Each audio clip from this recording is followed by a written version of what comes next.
following program is distributed by the Bears Barroom Radio Network. It's intended for all audiences.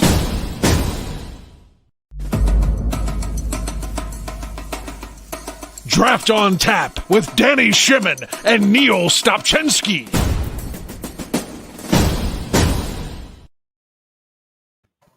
Hello, everyone. I'm Aldo Gandia. Welcome to Draft on Tap. Above me in the picture, you see Danny Shimon and Niel Stopczynski. How are you, gentlemen?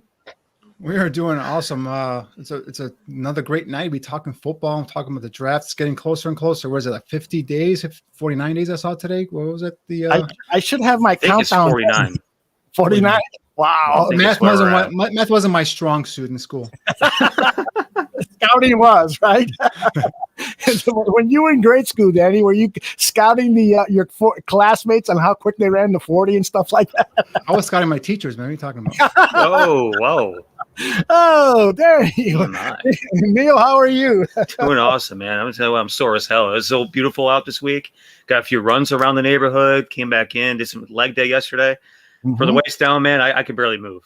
Better than average chance I will be cramping up during the show. And I know you've been debating what to have on tonight in the background, the Bulls or the Blackhawks game. What have you decided on? Well, I'm about to turn on the Blackhawks actually because the Bulls just went to halftime. Okay, perfect. That's my cue too. While we're changing TVs, let me introduce our guest who we're going to get right to our main interview. It is Matt Lowe from Lindy Sports. He is a writer, editor there. They've got the latest issue of the NFL draft out, and it is spectacular. I got a picture of it up on the screen there. I have been devouring this thing from page 1 to the final page. And in the mail, I also got my Lindy Sports Baseball 2021 preview. But we'll be talking the draft with Matt. Matt, how are you? I'm doing great, guys, and like always, appreciate y'all having me on. I always look forward to talking some football with you guys. Thanks very much. And so the way we do this here is I leave a lot of the football talk to Danny and Neil. They are the experts in that area, so I'll open it up. Danny, why don't you go first and start the conversation with Matt? Sure, Matt. Once again, thanks again for your time, man. We do appreciate it, and great job on the magazine.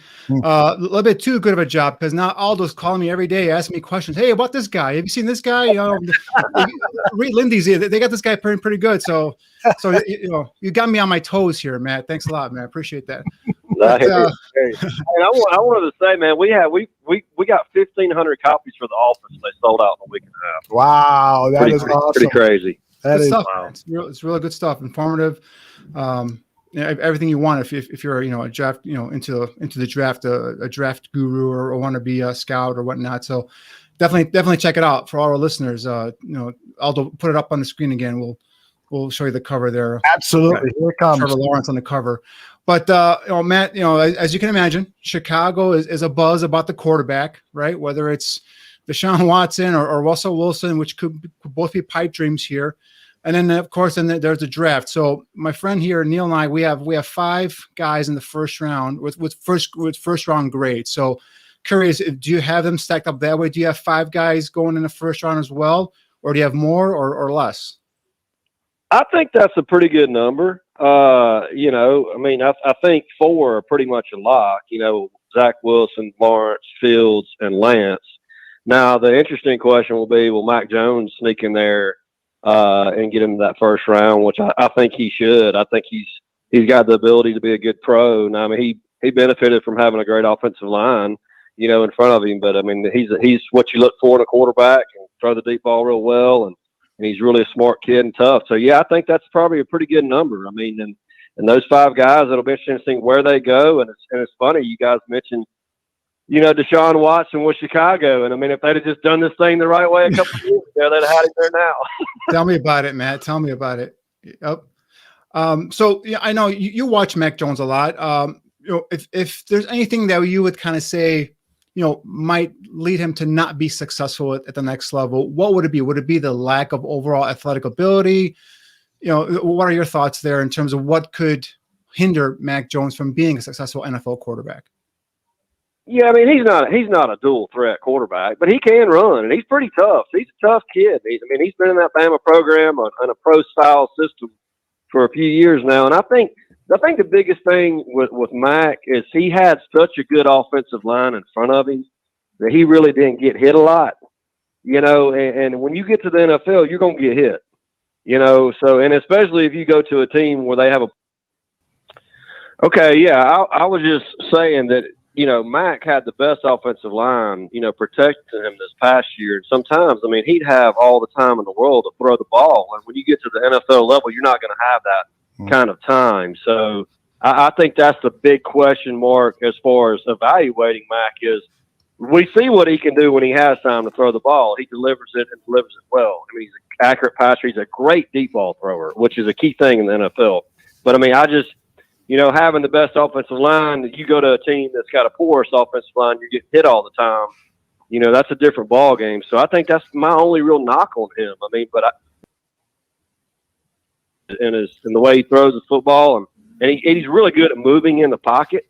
He reminds me, and I know this could be a stretch, but he reminds me a little of Tom Brady, how he moves in the pocket. And I know that's like I said, that's a tall task to compare somebody to, but he does look a little like that in the pocket. And Matt, before you cut off the second time, I'd asked you in terms of your second tier quarterbacks. Do you mind repeating that answer as well, please? I would say Trask is that next tier, and the reason why I say that, he played in a pro style system and performed well. He's up there in the Heisman Trophy race. I think he's got a good understanding of what to do in an offense. He's an accurate passer. And he can also run the ball near the line of scrimmage. He was a weapon for Florida near the goal line. And I would probably say a guy I kind of like is, nobody really talks about him, is Sam Ehlinger. I think Ehlinger could be a good fit for somebody because, he's a Matt, Danny is applauding right now because he's such a huge fan of Sam Ehlinger. I've been talking about him, Matt. No one listens to me. Go ahead, Matt. He's tough as nails, and he's a good athlete. It seemed like every game that they were playing in, it was like a 30-40 game. So I think I don't think the reason why Texas was losing was him. I think he helped win them a lot of games. But I like him as a player, and I think he could be a good, mid-round find. And let's face it, guys. Look. Joe Montana was a third-round pick. Russell Wilson, I think, was a third-round pick. Dak Prescott was a fourth-round pick. So you can find a good quarterback in those mid-rounds. Yeah, for me, Matt, with Ehlinger, and I know, physically he's only like 6'1", 6'2". His arm strength isn't the greatest, but his off-the-field stuff is off the charts in terms of his motivation, leading the team. His ability, to process, the way he approaches the game. I think that it oozes leadership, and I think that kind of puts him over the top for me. But yeah, with Ehlinger, it's never going to be pretty, but he always gets the job done. That's what I love about the kid. So, I'm just glad to hear you say that same thing as well. So, Niel, did you have a question? Yeah. Well, hey, Danny, come on, you would suit up Sam Ehlinger in a heartbeat tomorrow if you could. Danny Hookham over here talks nothing but Sam Ehlinger and Texas Longhorns prospects. So I think you're a closet Texas fan is what I think. But hey, Matt, I think one of the players that we didn't really talk too much about the last time that we had you on the show was Kellen Mond, a guy that had a really good Senior Bowl week, had a really good second half of the game itself. And a guy that I think, as I talk around the league, as I ask a few guys around the league, is really rising up a few boards. What's your thoughts on Kellen? You touched on how Dak was like one of these fourth round guys that was taken as a developmental guy that was productive in college. I see Kellen Mond and Dak Prescott in a lot of similar ways. What's your thoughts on Kellen Mond? Well, Kellen, I think this past year, and look, Texas A&M, it was a rebuilding project there with Texas A&M. So I think, while he was there, in his younger years as a quarterback, they would get down in a game and then he would come on late, so he was real inconsistent, so I think this year he kind of put it all together and became a consistent quarterback. he doesn't, wow me with a lot of stuff. But I mean, I think if he gets in the right system, he could be a pretty good quarterback. I mean, Jimbo Fisher's system is a pro-style system. I think he coached him hard, and I think Kellen took the coaching. And so that's a plus. But I don't think he's near as talented as Dak Prescott. I remember watching Dak the first time he made his debut because it was against Auburn in 2010 when they won the national championship, and he came in and almost single-handedly beat Auburn that year. And after that game, I thought the kid was a pretty special player. Now, I don't think Kellen's that special, but I think if he gets in the right system, he could be a good player. Yeah, that's interesting. Like Dak's first time as a starter was much different than his first time actually being thrown into the fire.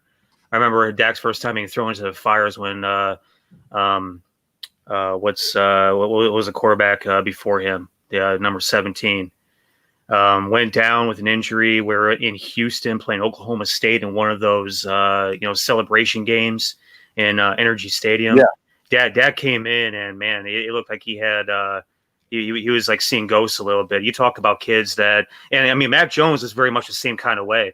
Mac Jones was thrust into the spotlight as a result of an injury well before he thought he was going to see some serious minutes.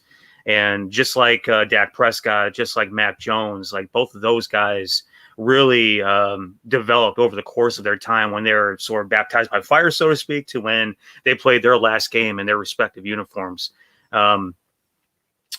Speaking of guys playing the last games in respective uniforms, Davis Mills is a guy that we didn't really talk about the first go around when we talked about our quarterbacks. And he's a guy that's really burst onto the scene. We didn't take a deep dive into Davis Mills yet. Being down there in SEC country, is he a guy that's kind of bumped on your radar a little bit? What do you think about Davis Mills? I don't know a whole lot about him. I think I think he was a pretty highly rated kid coming out of high school. As far as watching him play, I didn't really get to see him play a ton, but I think he's got potential. He's got the measurables you look for. I think he's 6'3", 6'4". But he had limited, starts in college. And, one thing about this past year, guys, it was tough for a lot of these teams to really find footing and gather momentum because there was so much stopping and starting and stopping and starting. So it was tough to kind of see what everybody could do. Trey Lance, we're looking at Trey Lance and everybody's talking about him being a potential, top 10 pick, but he only played one game this past year, and it was like, he had great stats the year before and lit it up, but that was on, that's not on Division I level of football. I think it's tough to really find out what some of these guys are doing. I think the combine will help a little bit, but Mills, he's got some upside. He could be a steal for somebody in the mid to later rounds. Matt, in the latest issue of the draft publication, you've got this little sidebar here of to watch. You've got as a sleeper Shane Buechele out of SMU, and then you've got also could disappoint Kyle Trask. Can you talk a little bit about those two quarterbacks and why Shane is a guy that could be a sleeper and what you don't like about Kyle Trask? Well, Buechele played in a, pass happy offense, and his dad was a Major League Baseball player, so he's got athletic skills. And he put up big numbers, at SMU and in the offense to score points. So, one to watch. He's probably going to be a later round pick, and could disappoint with Trask. I think the thing about Trask is, people really question his athletic ability, but I'm high on the guy. I think he's. What he did at Florida in a system that's, a pro-style system with great receivers, I think, he did, more than expected. And he did it well. And the guy was in the Heisman talk all year long. And that Alabama-Florida game, I thought Alabama was going to take him to the woodshed, but that turned out to be a heck of a ball game. And I always, guys, another thing with me, with players, what do you do in the biggest games? Do you perform or do you not? And he performed in that SEC championship game, and he did in several of their bigger games. And he wasn't the reason they lost a couple of games. Yeah, man. And obviously every quarterback needs a good offensive line and you need playmakers. And a couple of playmakers that I want to touch on right now are one guy that I think is going to probably go in the first round. That's Kadarius Toney from Florida.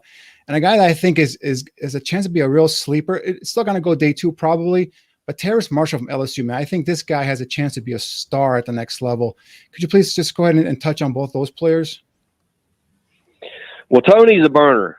You know, I mean, he's fast, he's quick. He's a guy that's in a slot role, probably on the next level, and you can put him out wide too. I mean, he's going to be a player. I mean, and he performed in the bigger games too. You know, like I was saying, I mean, and really came on this past year. But you know, just have been a dynamic playmaker for Florida with, you know, and they've had several, you know, dynamic playmakers in Dan Mullen's offense, and he's always one that stuck out. And you go Teres Marshall from LSU, big kid, rangy kid, can catch the ball. I think this past year at LSU, they, of course, we all know they suffered from, you know, pretty bad quarterback play. And anytime you have that can drop a receiver's numbers. And that's why I think, you know, when you look at a guy like him, I mean, he could be a value pick, you know, just because he didn't really have any consistency there with, you know, at quarterback this past season at LSU throwing the football. But, you know, when they had Joe Burrow there and they had all those guys running around 2 years ago, I mean, he was making plays. But big kid, good athlete, and, you know, could be a find for somebody. Hey, Matt, I don't know if you watched Clemson's pro day earlier today, but, you know, in terms of offensive playmakers, Travis Etienne, Amari Rogers, even Cornell Powell is a guy that I think could really surprise some people as having mid-round value and establishing himself at the next level. What did you think about those guys today in terms of like their numbers, what they ran, how they looked on the field? I mean, they looked kind of the way I thought they would. I mean, the one thing about Etienne is he was ran a lot in college. You know, I mean, that guy put up some major mileage. I mean, so the thing now, you know, the lifespan of running backs in the NFL is pretty short. I mean, and you're talking about a guy that's pretty much started for 4 years at Clemson and put up some big numbers. And I'm not saying that nobody should take him. I think he's going to be a fantastic player. But I mean, you know, you're going to get a guy that's got a lot of mileage, you know, on him, and so I think he'll probably be the second running back off the board. You know, will he drop down to the second round? I don't know, but if he does, that'll be a steal for some team in the top of the second round. Amari Rogers, you know, dynamic playmaker, got a lot of speed. You know, probably be a good slot receiver on the next level. I actually didn't get to see that pro day today. Like I said, I've been taking care of my wife too for a little bit, but I'll be sure if I can check that out to do it. But I don't know what he ran today. Do you know what he ran? 4.44. So yes, that's pretty good. I mean, that's some good speed right there. So he can catch the ball. He was a big time deep threat for Trevor Lawrence. You know, you said something about Cornell Powell, another guy with good speed. You know, I mean, he's not the big guy, but they were two of the Clemson's top receivers this past year on a team that went to the, you know, played for the national championship. So we'll see, or one of the semifinals. So two good receiver options that you could probably pick up in the middle rounds. Jackson Carmen, another guy, you know, from that Clemson squad that measured in really well today. You know, he's a guy that I had probably my number 3 offensive tackle when we talked about that particular position back around you know, Thanksgiving. What was your thoughts on Jackson Carmen since we're on the topic of Clemson players? Well, he's a big boy. I mean, and you're going to get a guy that's got a lot of size. And I'm going to tell you guys, this offensive tackle class is pretty impressive. But you're talking about a guy that, you know, started a lot of football for Clemson. I think he had around 30 starts for Clemson, you know, on a team that was one of the best in the country. And I think anytime you could get a player like that, you know, that's got a lot of starts under the belt, a lot of experience, and played in a winning program, that's always a good thing. But, you know, rangy guy, I think he's about 6'5", you know, 340, something around that area. So probably going to be a good player. I mean, second or third round pick. I think that's where we got him evaluated at. But yeah, I mean, he's talking about a guy that's played a lot of football for a good team, and that's always a plus. Yeah, absolutely. The numbers that we had on him out of the pro day was just under 6'5", 6047. The thing that really impressed me was that I think when we talked on the show, I think Danny and I both thought that he was a little bit overweight, right? He seemed a little heavy in the way that he moved, the way that he looked, just optically, right? I thought that if he got down to about 320, 315, 320 by the time we hit pro day, that would really open my eyes. That would have said, number one, he's serious about his career at the next level. Number two, he's really working his ass off. He measured in today at 317 pounds. And then you couple that along with a 32.5-inch arm length and a massive 87-inch wingspan, which, I mean, as far as physical numbers, I mean, I'm not sure that you can really, if you're on our end or if you're on the NFL's end, I don't think you can really go wrong. And I think your eyes are open pretty well with those numbers. I don't know, Danny, if you had any thoughts on that. Yeah, the only thing with Carmen. Sorry about that. No, so go ahead, Matt. Go ahead. Finish your thought. The wingspan thing is key, in the NFL. I mean, and sometimes, like you said about the losing the weight too. That's when guys are doing that. I mean, because I tell you what, and I've talked to several people about this that have, NFL people. The big thing going to the NFL is your work ethic. If you don't work hard on that level, you will be weeded out, and that's up to the player. That takes no effort. I mean, you gotta have it in your mind that you're gonna go out and you're gonna work hard and do what you're supposed to do. But that wingspan for a guy that big is tremendous because once they lock on to you, they lock on, and especially in that close area contact. Yeah, continue on the topic of the big guys. So Alex Leatherwood, the tackle from Alabama, he's a guy that coming into the season was a guy I was high on in terms of left tackle prospect. And then next thing you know, he's going down to the Senior Bowl, and they're listing him as a guard. People are trying to push him inside, and I think he had a really good week down at Senior Bowl Mobile, and I think he proved to some people that he's going to be a left tackle. So curious your thoughts on Leatherwood, and do you see him as a left tackle at the next level? I think people are missing the boat on this guy. I don't understand this guy going into the second round. And I've seen mock drafts. He's going in the second round. I said something to a couple of our guys, and we have him too low in this magazine. You're talking about there was a reason why Mac Jones didn't get touched. It was because one of the reasons was Alex Leatherwood. I mean, you're talking about this guy started 41 games at Alabama, and he came in as a true freshman. In the national championship game that Tua came in at halftime and they came back and won against a great Georgia defense as a true freshman and held up well. I mean, he was an important part as Alabama coming back in that game and winning because he held off those Georgia pass rushers. And those are some pretty fine pass rushers on that team. So I think Alex Leatherwood is going to be a Pro Bowl player for a long time. And, I'd be willing to bet a little bit of money on that myself because, I just think he's being overlooked. I agree. The other guy I like a lot from SEC country, and that's Trey Smith from Tennessee. The kid had some health issues early on, but I mean he also went down there in Mobile and had a tremendous week as well. So I think he can play some left tackle. I think they have him slotted inside a guard right now. What are your prospects for Trey Smith from Tennessee? Well, yeah, I mean, I'm like y'all. I mean, what the kid went through, and as far as off the field stuff, I mean, we have him as going in the second or third round. Which I mean, I think if he goes in the third round, that's going to be a steal for somebody because the guy's he's an absolute mauler in the run game. I mean, he when he gets a hold of you, I mean, you're toast. And got a great work ethic, got a great positive attitude about him. Big boy, he's going to, like I said, be a mauler in the run game. And that's what you got to do to win football games. And you got to run the football. I think he probably could work on his pass blocking a little bit, But, I mean, you're talking about a guy, I think if you draft this guy this year, you could probably pencil him in at a guard spot, a starting guard spot. He could slide out to tackle or play right tackle. Left tackle, I don't know if he's ready for that, on the next level. But, I mean, I think he could be a road grading guard and help a running game instantly. Hey, so Matt, we're going to talk a little bit about running backs tonight. Going to have a nice little conversation about those guys. What sticks out to you in that class? Who specifically? And give us your general thoughts on that position.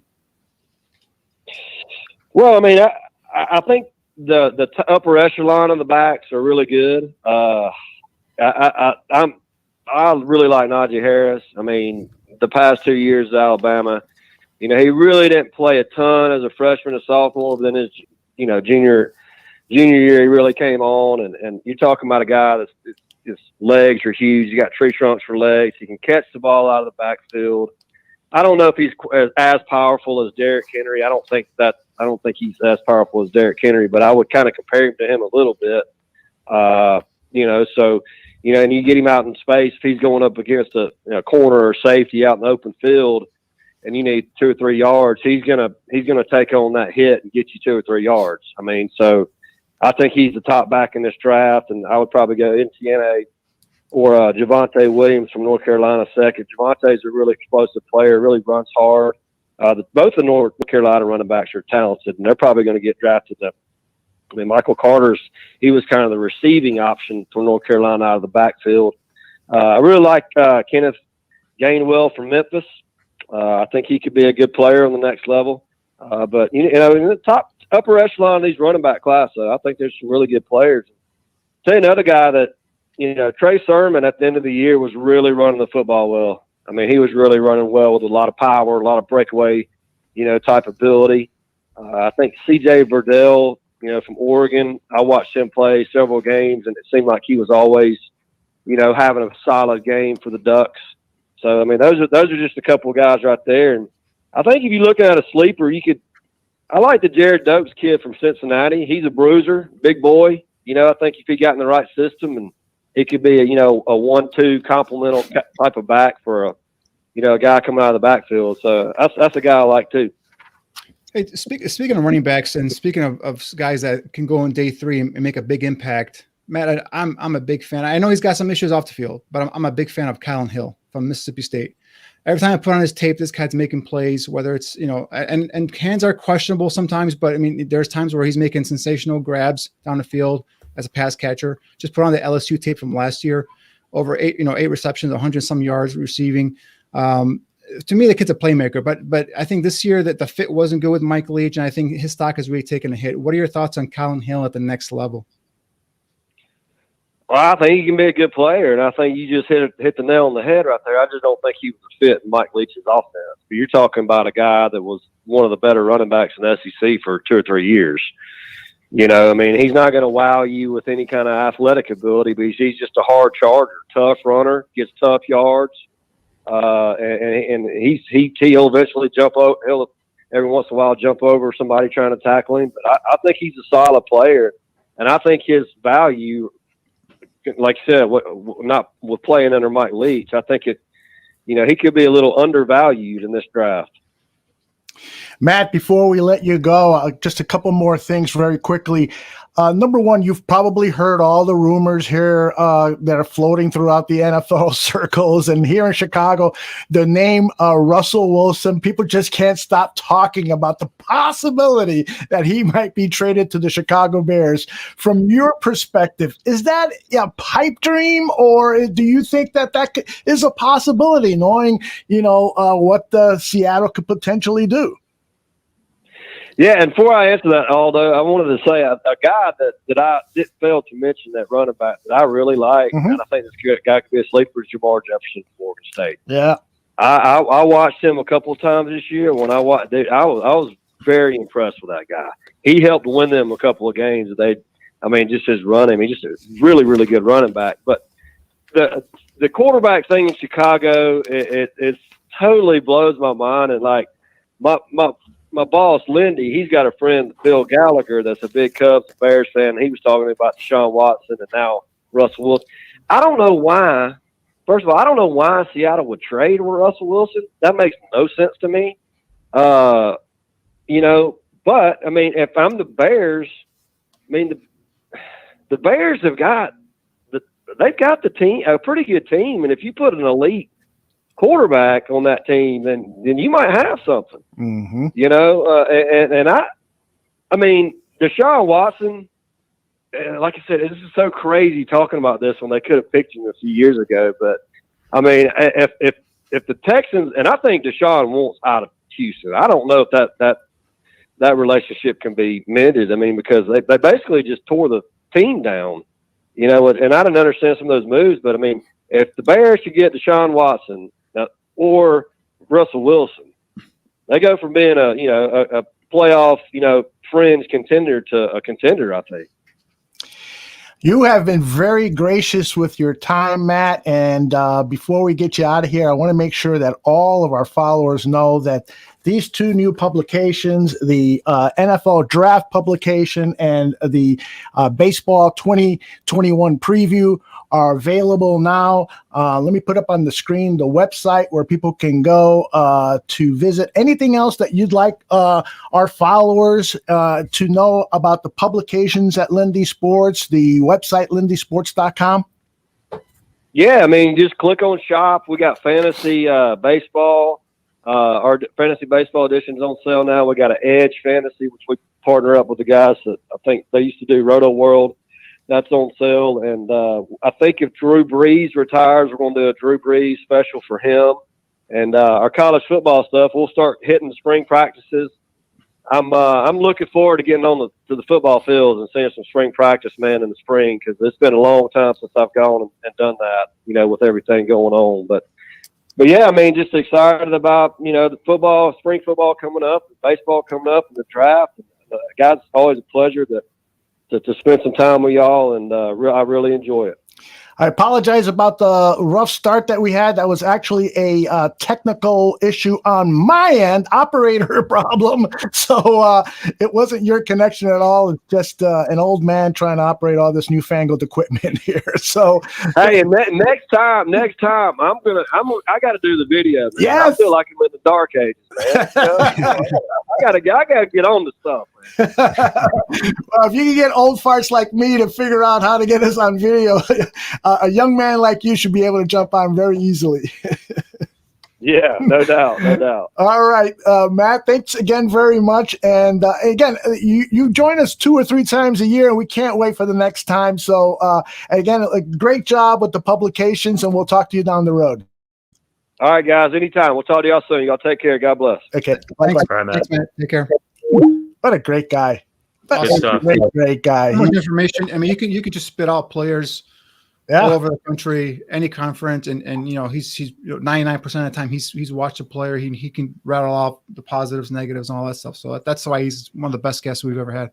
He really is. And his wife wasn't feeling well, and for him to carve out 45 minutes with us or 35 minutes with us was very, very nice of him. So we really appreciate that. So, guys, everyone in the chat room wants to know about Russell Wilson. That's why I wanted to get Matt's thoughts on this.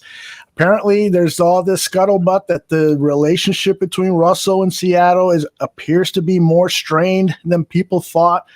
Now this is just a speculation, rumors. We don't know if this insider information is really insider. You know how it is nowadays in the age of the internet. So, what is your gut feel? I'll start with you first, Niel. What is your gut feel about the potential, the possibility of Russell Wilson being traded to the Chicago Bears, given what you've heard over the last couple days?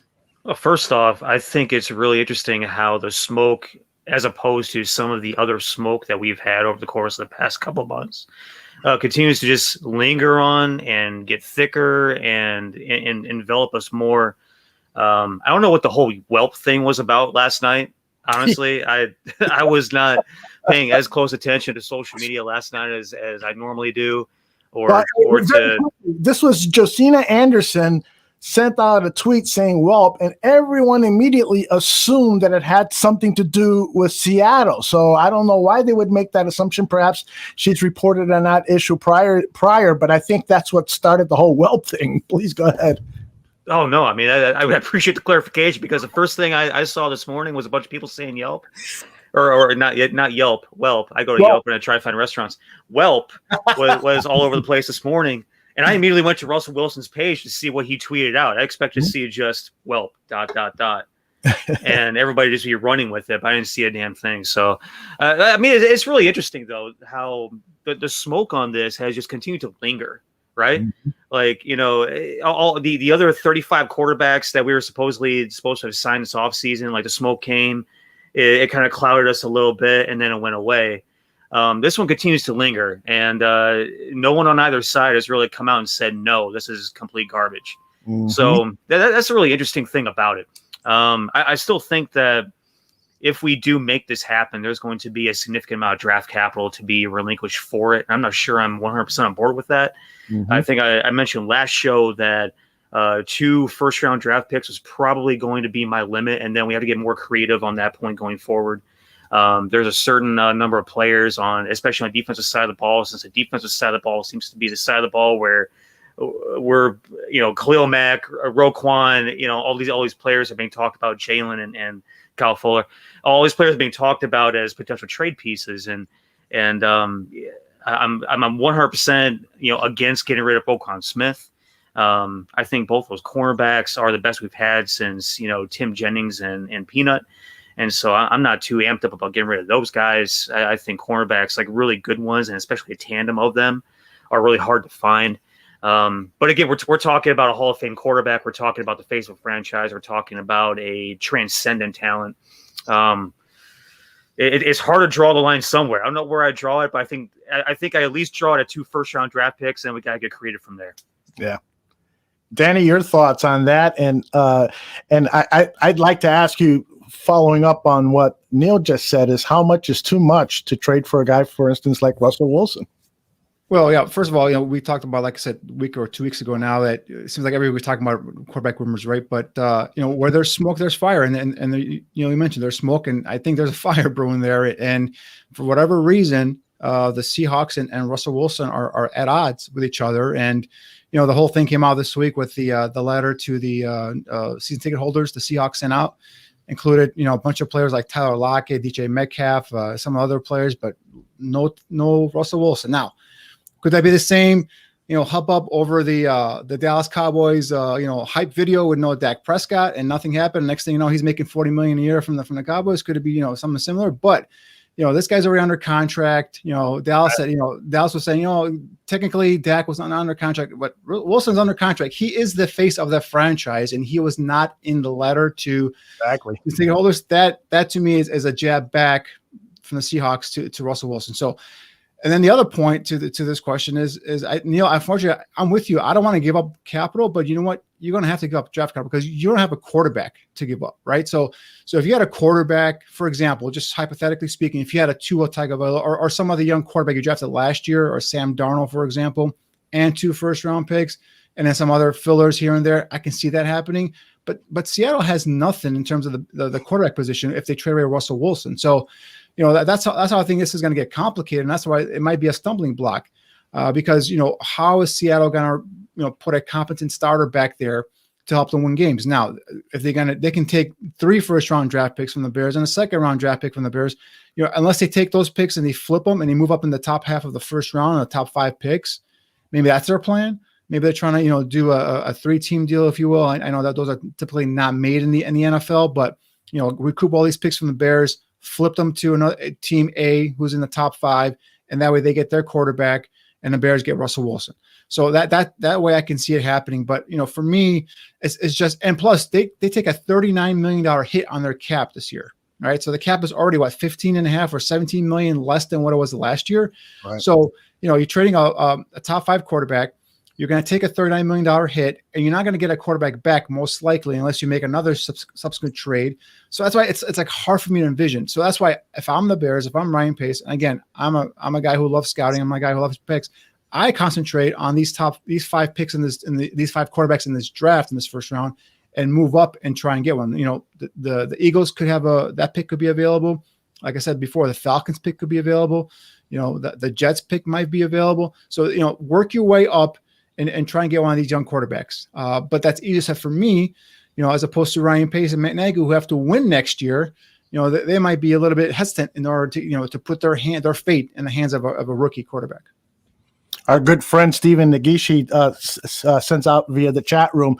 Louis Riddick had an interesting tweet today about the trade and how Seattle isn't necessarily looking forward to a quarterback like the Rams-Lions trade. So, and that motivated me to look at Pete Carroll's history with quarterbacks at Seattle. When he arrived there, he inherited Matt Hasselbeck, and Matt Hasselbeck took them to the playoffs where they lost against the Chicago Bears. And then afterwards, he said, our number 1 priority is signing Matt Hasselbeck.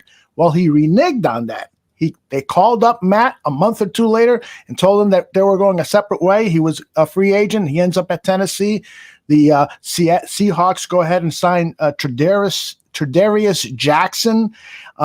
He plays for a year as the starter, and then in the following season, that's when they signed Matt Flynn to that monster contract, one of the biggest contracts at the time for a guy who had, and he only had one game. He had a 6-touchdown game with the Packers in week 17, I think. So it really didn't mean anything, but apparently it did to the Seahawks. And they also then drafted Russell Wilson in the 3rd round, and Russell won the game in training camp. Matt Flynn only saw play in 3 games in mop-up duty.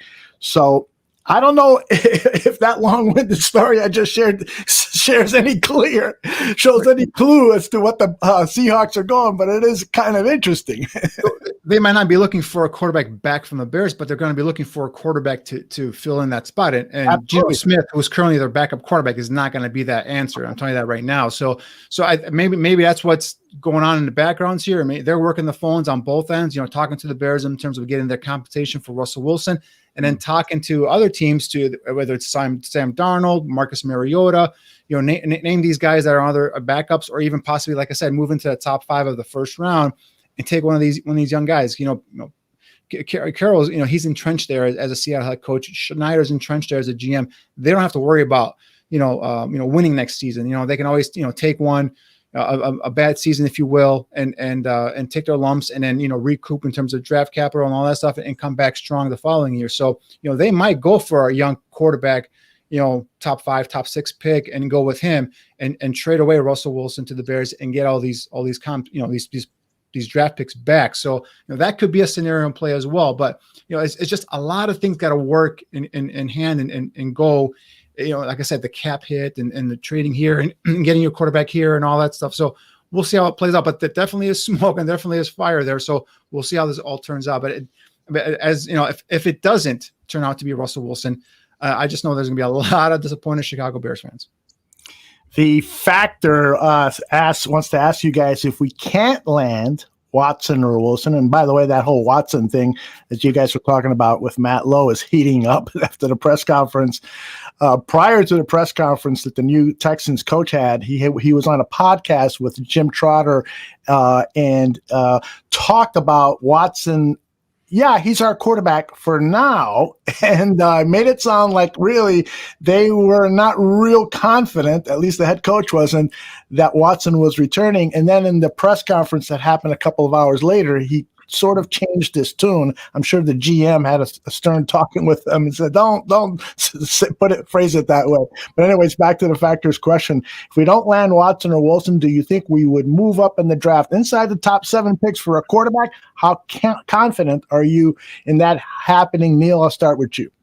I feel a lot more confident of that scenario than I do of landing Russell Wilson. I think there's a lot less, moving pieces I need to go into us moving up, 10 to 15 picks to get one of these 5 young puppies in this draft than it would be to send, pieces to Seattle for Russell Wilson. So, in terms of the possibilities of that happening versus the other, I'm 100% on the side of the fence of trading up in the draft versus getting Russell. I mean, and that's not to say that I'm being negative in terms of the outlook on getting Russell Wilson, but I think Danny and I have been on the same page with this, frame of thought for a long time now. I think, both of us have been on team go draft a quarterback instead of trading away assets and mortgaging a franchise and draft picks and everything else to get, again, I say Hall of Fame quarterback. That's what we will be getting, a Hall of Fame quarterback back. But at the same time, it's like, I think that if we're looking at this from a level-headed standpoint of things,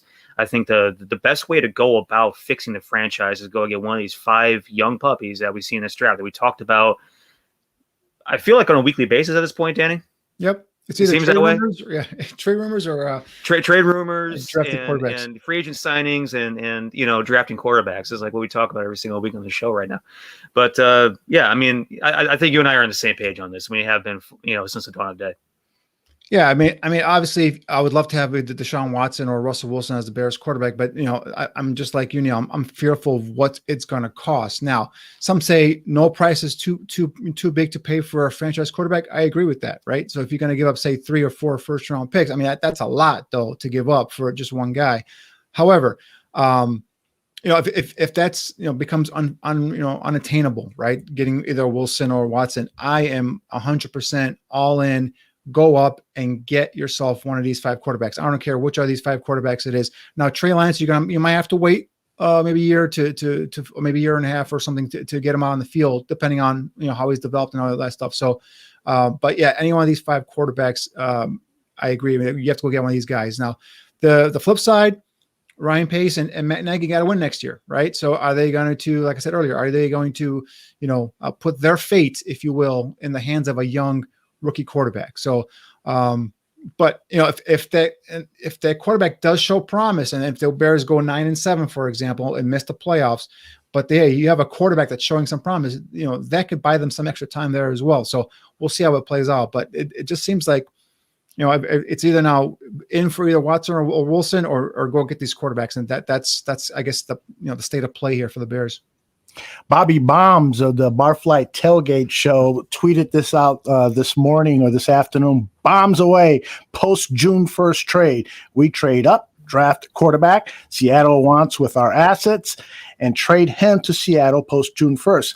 Pick used count in a trade. Monty and a defensive player could be the final pieces to move. Seattle gets a new quarterback, a running back, a defensive player, and saves the cap cash with a post June 1st. We get Russ. And that is this whole post June 1st thing is something that a lot of fans and many analysts have not factored into all this. The Seahawks moving Russell Wilson prior to June 1st means a huge hit on their cap. Post June 1st, it will save them money. The danger of that, of course, is if that trade doesn't work out, or we've seen teams before kind of renege on handshake agreements on trades, then the Bears could be left holding the bag and Nick Foles is the starter. Not only that, Aldo, but you're talking about trading a kid in the first round, and secretly Seattle wants, right? Having him go through your mini rookie camp, right? Having him go through OTAs, but that you're going to trade him. You drafted him for somebody. That kind of things don't make sense. Those things only happen in the NBA. It doesn't happen in the NFL. I know the mechanism behind that type of thinking in terms of the June 1st, cut and all that stuff and the cap savings, but those things don't happen in the NFL because May is rookie camp, and then OTA started, I believe, in they started late April, if not earlier, late May, I think it is.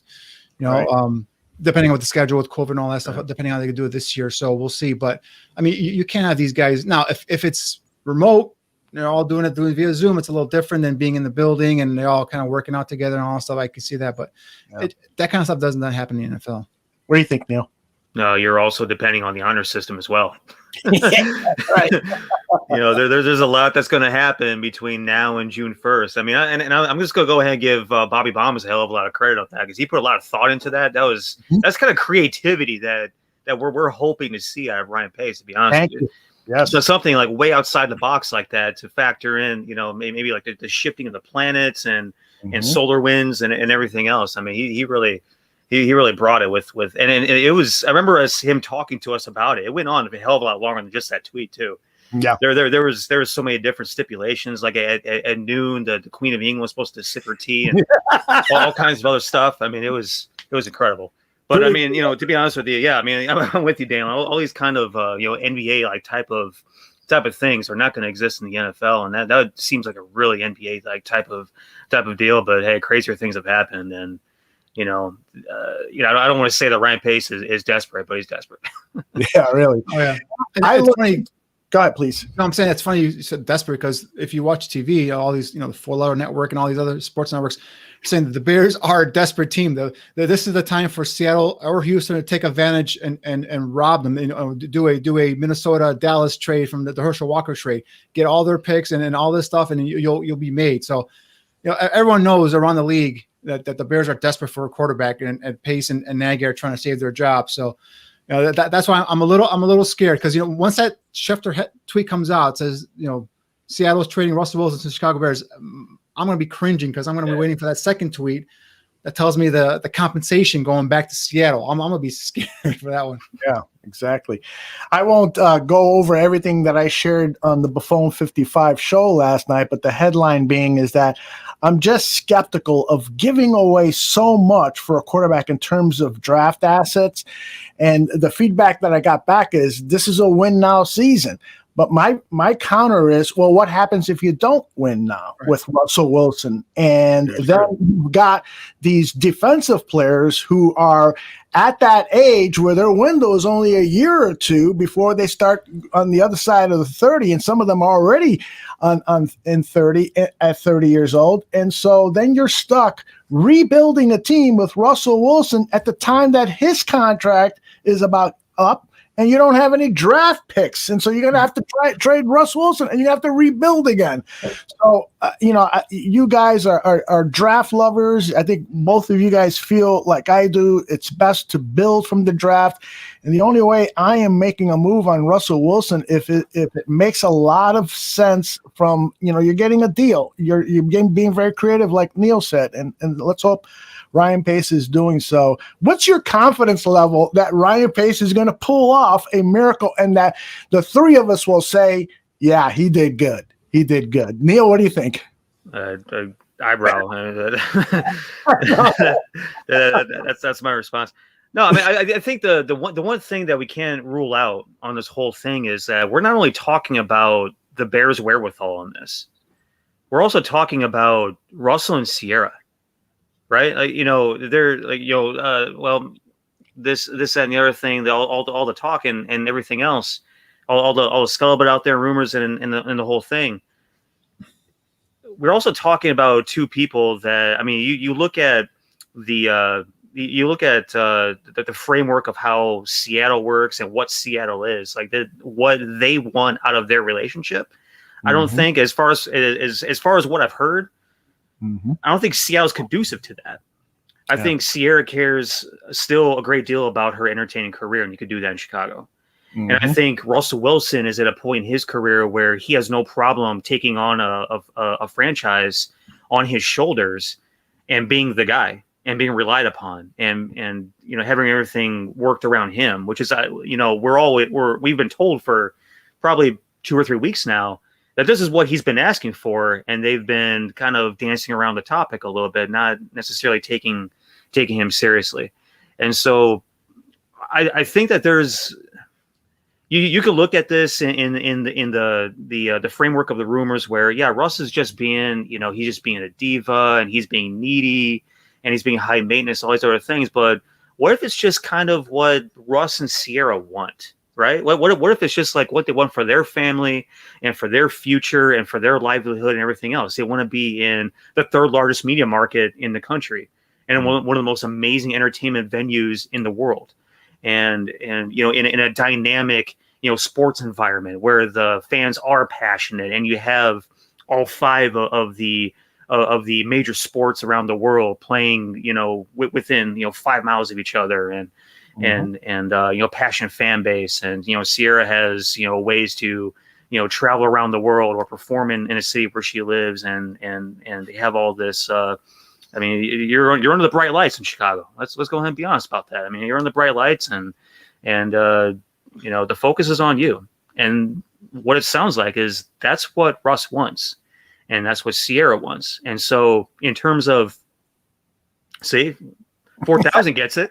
4,000 Clovers says Niel. 4,000 gets it. To me, move to Chicago. I mean, the more you think about it, the more you put it in perspective. It's like, when me and Aubrey were down in Starkville, Mississippi, right? We could have easily stayed down there for the rest of our lives, and probably would have had a great time with the amazing friends that we made down there. And I'm talking about people that are going to be standing up in our wedding, and are going to be a part of our lives until the day that we die, and the whole deal, and all that's amazing.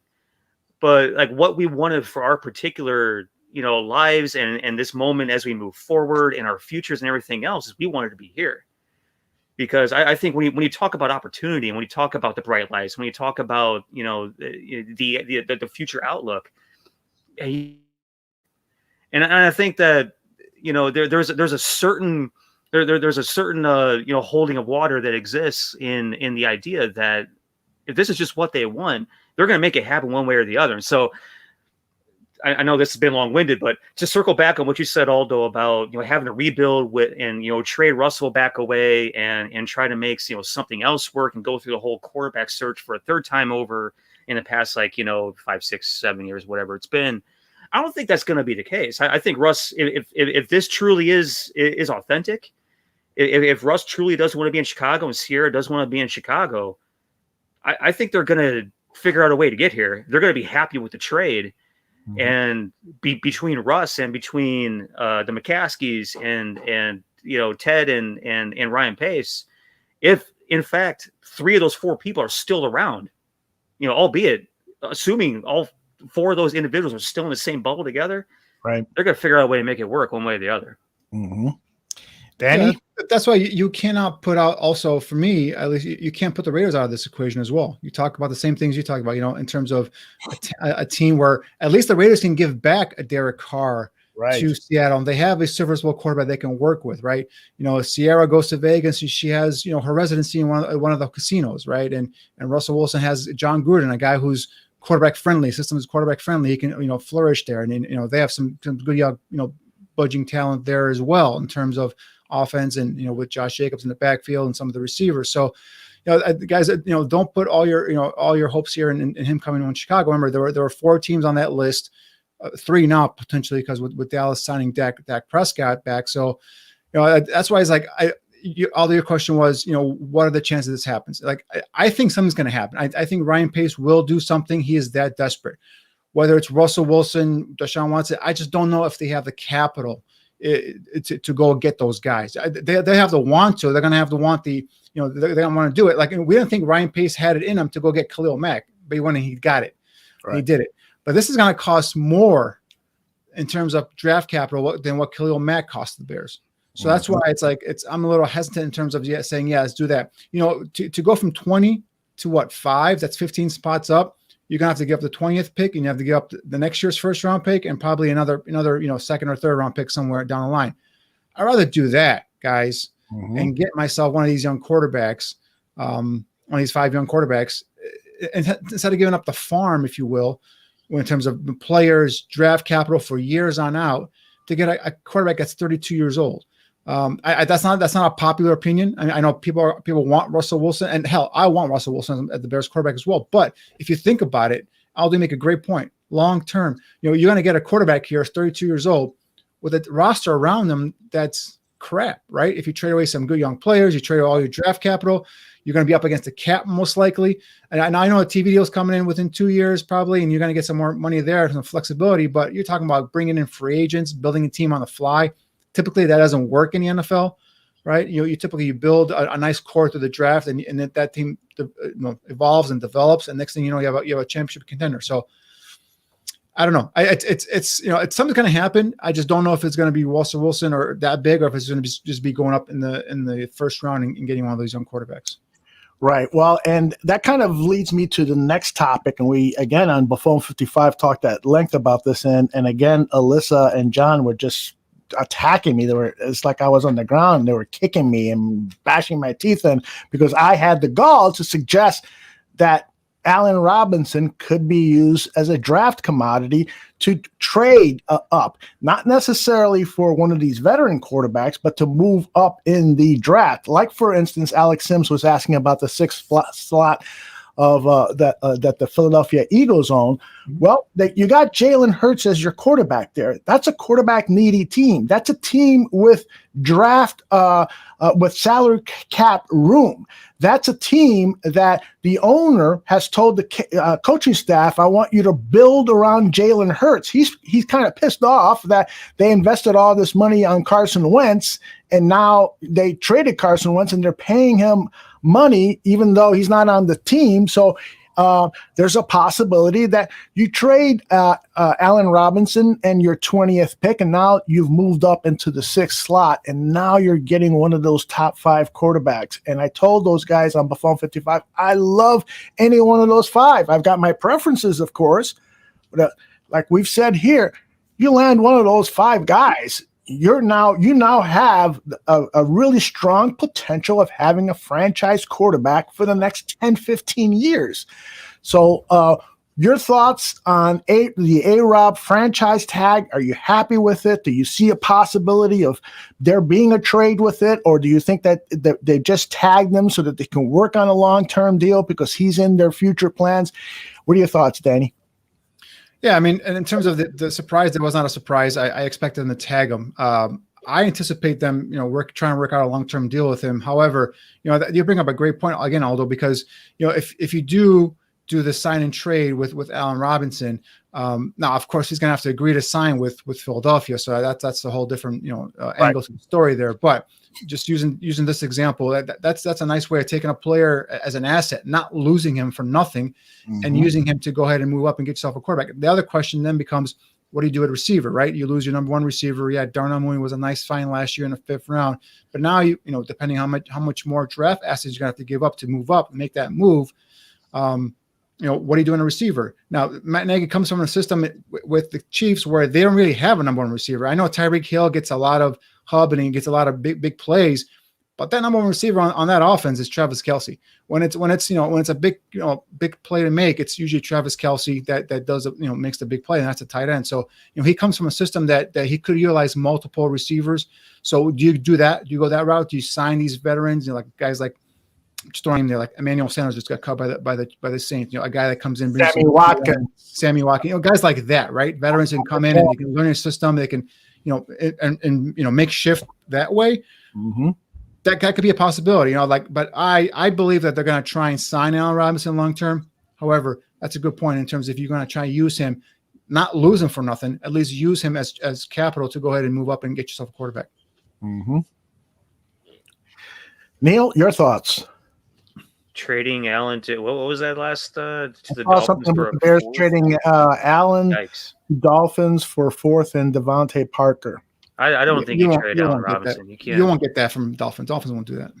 Yeah, and not only will they not do that, I just don't want that to happen. Pay your stars, man.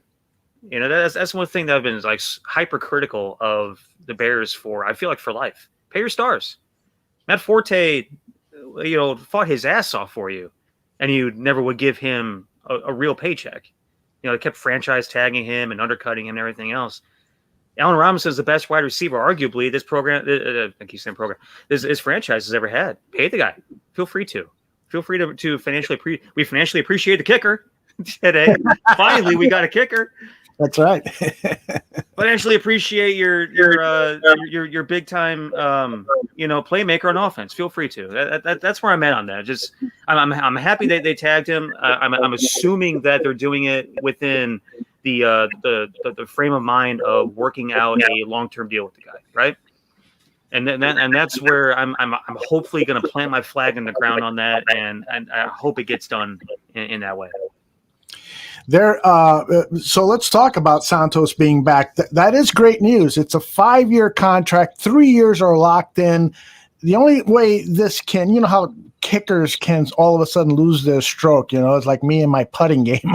I can't hit a 2-foot putt sometimes. And so that's the only danger of this is that you've signed another Cody Parkey, a guy who played well. I don't know if Cody Parkey ever played well, but well enough for football. Chris, this year or before he came? Before with I think it was with Miami. Yeah, so he must have played well, but he didn't play well with the Bears, and so that's the only fear is that you've locked yourself into this multi-year contract with Santos. But the guy did really play well, and he played at Soldier Field under tough conditions and made the tough kicks. So I'm assuming you guys don't have a problem with the Santos signing, right? No, I don't. I think it was. I mean, the 3-year guarantee was a little bit rich for my blood. Like I agree with you. I equivalated them to bullpen pitchers in baseball. You can have a bullpen pitcher have a great year, and the next year he just can't find the zone. So it's something similar with kickers. Hopefully that's not the case with Carlos Santos. So the 3-year guarantee was a little bit rich, but you know what? You're gonna have to do it. Sign him. I just wonder what they do with Eddie Pinheiro. Does Eddie Pinheiro have any value? Could you recoup a 7th round pick that you traded for him to try and get something like that? Probably not, right? So that's the only question I have left there is at least you got that taken care of. But if that blows up in his face, Ryan Pace is going to be known for two positions of failure: quarterback and kicker. Yep. Feel bad for Eddie. Yeah, really, I do feel bad. You should never have to lose a position because of an injury, but in that kid's case, I mean, the way that Cairo went out and kicked the ball last year, holy cow, man! Yeah, it was pretty. He did. Alvarez over here, Santos went. He did. Mm-hmm. And if you really think about it this way, you find the right guy. He ends up being either if you're in college, your program's all-time leading scorer, or in the case of an NFL team, your franchise's all-time leading scorer. Because who's involved in every single scoring play is the kicker. All right, you want a guy who can put it through the pipes, plain and simple. Get that position right, and you're gonna be scoring points. I never understood this mindset of like when I was in college football and the whole recruiting aspect of things, and we can't scholarship a kicker. Why the hell not? We can't draft a kicker in the pros. Why the hell not? He ends up being your all-time leading scorer if you get it right. Go out and get a dude, and it sounds like they went out and got a dude. So I mean, cheers to them on that. I mean, this is probably, I don't know if it's the best season I've seen a kicker have for the Chicago Bears. But in terms of being happy with the kicking position, there's only two other times, guys, that I've been happy with the kicking position. Is when we had Robbie Gould and Kevin Butler. Yeah. That's it. Yeah, I hear you. A couple of things in the chat room that I want to share with you. First of all, Scott Haas has been watching the Bears since 1975. If we had podcasts and YouTube since 1988, this quarterback conversation would be a yearly discussion. He is absolutely right. And it would have been really hostile then, too. And then Tony Solomonski brings up Kellen Mond. Take Kellen Mond at 20. He started 4 years and he's gotten better every year. Absolutely not, Tony. He's not a first-round caliber quarterback. You pick him up in the beginning of day 3, late day 2, maybe. But yeah, you don't. I know Chris Sims loves Kellen Mond, and all of a sudden that's exploded the Kellen Mond love. But I don't see it. Chris Sims and John Buffon love Kellen Mond. So. John Buffon's fault. Yeah. Chris Sims and only one of those guys have a credible word that comes out of their mouth. now Kellen Mond in the 4th round or as a developmental, sitting behind a veteran quarterback. Yeah, I'm okay with that. Right. But the 20th overall to come in and start, no, not yet. Mm-hmm. All right, let's start talking running backs here. That is the feature discussion today. These two guys above me on the screen have been busily watching tape of the top running backs. And so we're going to, and I apologize to our fans, and I apologize to both Niel and Danny. I didn't have time to put together the top 10 list so that we can do it like we have the past previous shows. Just had a super crazy day. So I'm going to bring up some names, put them up on the screen, and then you guys can snake your way through comments on that. And so this is, again, in no particular order, but if you guys want to say where he is at on your board, then that's great. Let us start with a guy who had his pro day today, Travis Etienne from Clemson. I have him down as 5'10", 205 pounds. Why don't you start us off, Danny? Yeah, for me personally, Etienne is just in general, the whole class is just two players for me, 2 first-round grades, and that's Etienne is one of them, and the other guy is Najee Harris. And the other guys are there's talents, there's skill set throughout the rest of the class, but there's a bunch of a couple day 2 guys and a bunch of day 3 guys. So what I was looking for was a nice compliment to Montgomery, right? So with Tyreek Cohen coming back. Hopefully Ryan Nall either just being relegated to special teams or maybe finally being put into a fullback position that I proclaimed he should have been the first day he was brought here into camp. We need another running back that can complement David Montgomery. What I mean by that is I was looking for guys who are shifty, quick, guys, if they had home run hitting speed, great, even better. But guys that can come in and also help if Montgomery goes down, be a 3-down back, guys that can catch out of the backfield, guys that were at least willing pass blockers, don't have to be devastating pass blockers. So, those are my criteria going in. A couple of these guys, as I go through, might differ than what some of the popular, people might say about, there's running back class, but there's skill sets here that I think complement David Montgomery in certain way in all of these guys. So, but going with Etienne, for me, he's number 2. Personally, he's number 2. And we talked about his size at 5'10", 205 pounds.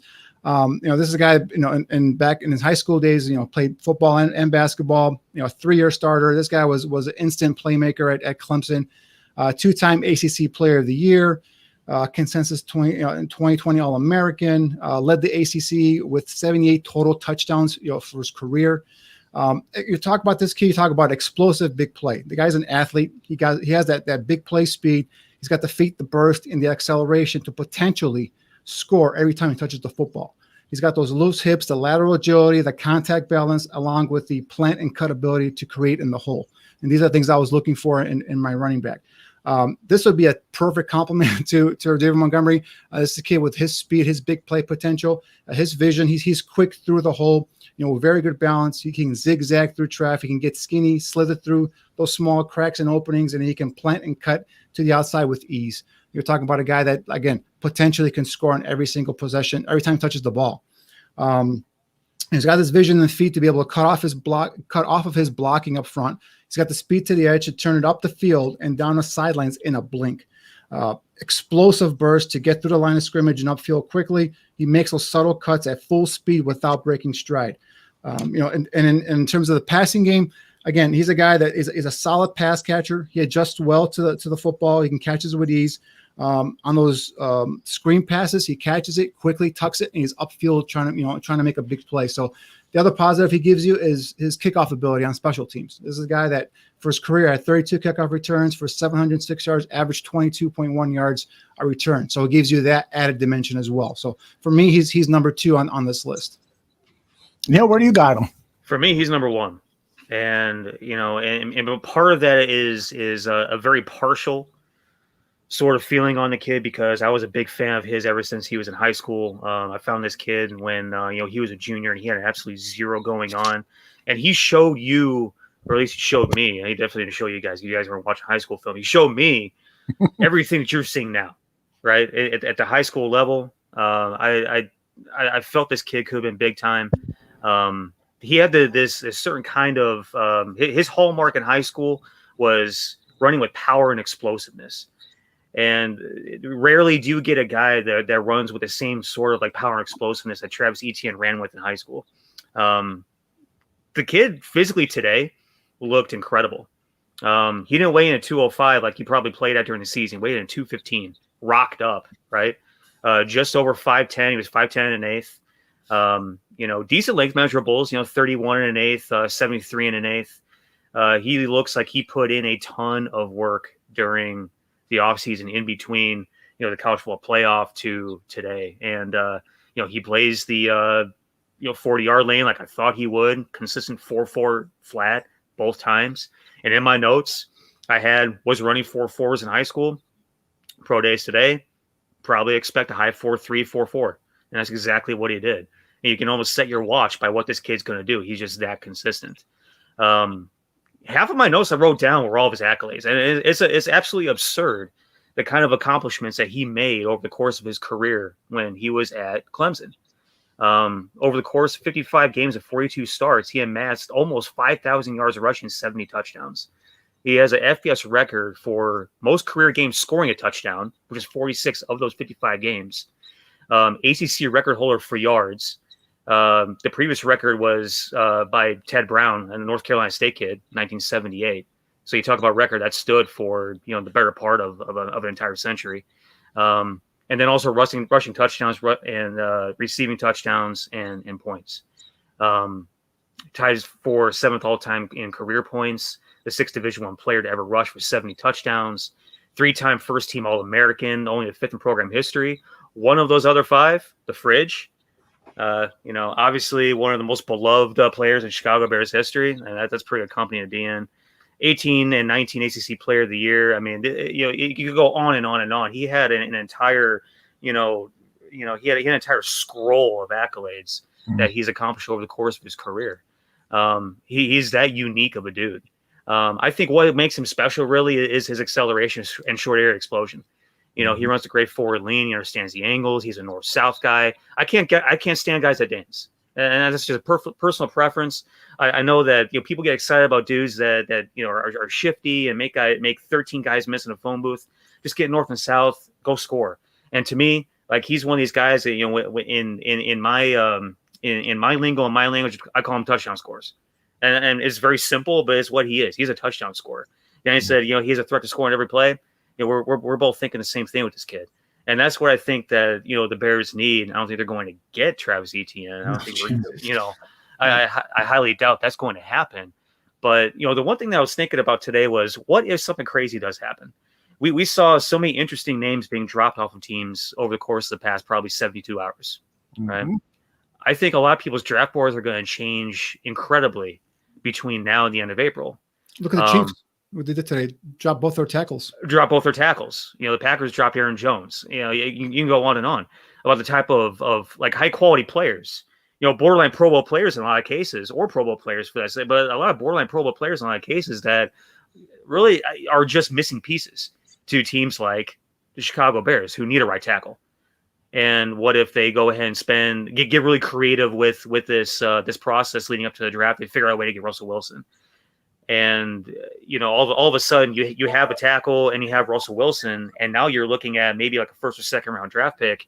If they're, you know, creative enough to still hang on to those picks, just looking at that point of getting the best available player. And what if Travis Etienne is it, you know? So I'm not completely ruling it out, but in a crazy sort of like, you know, kooky Maduki kind of way, we could still maybe be in play for this guy. And I think he's a perfect complement to what we have in David Montgomery. David Montgomery is one of these guys that, you know, has great vision, and he's very patient, and, you know, he's a methodical runner, and, you know, he's a little bit of a workhorse. You can get the ball to him 20, 25 times a game, and he's going to get 100 yards, and, you know, he's going to be very consistent. You need that guy to come in that's going to be an absolute, you know, scoring threat every single time. That's going to blaze the field. That's going to really, you know, put a lot of pressure on the defensive scheme. And so, you know, the other thing about this kid too is that not only is he a threat to score every time, not only is he just a speed guy, an explosion guy, and you know, a short area quickness guy, but he's strong as hell too. He can run through tackles. And he's lower body strong. He keeps the feet churning when he's at the point of contact, fights for yards with incredible contact balance. The kids are a hell of a competitor. You watch enough film on him, you see him fighting for yards to the point to where like you think that he's bigger than he is, but he's 5'10", 200, 205 pounds. You know, and at that size, he was great between the tackles as well. I'm really stoked to see what he looks like, rocked up as he is now with 10 additional pounds of muscle on him. How he works in between the tackles, because he hit the hole with speed. And you know, at that point, he can read and react so quick.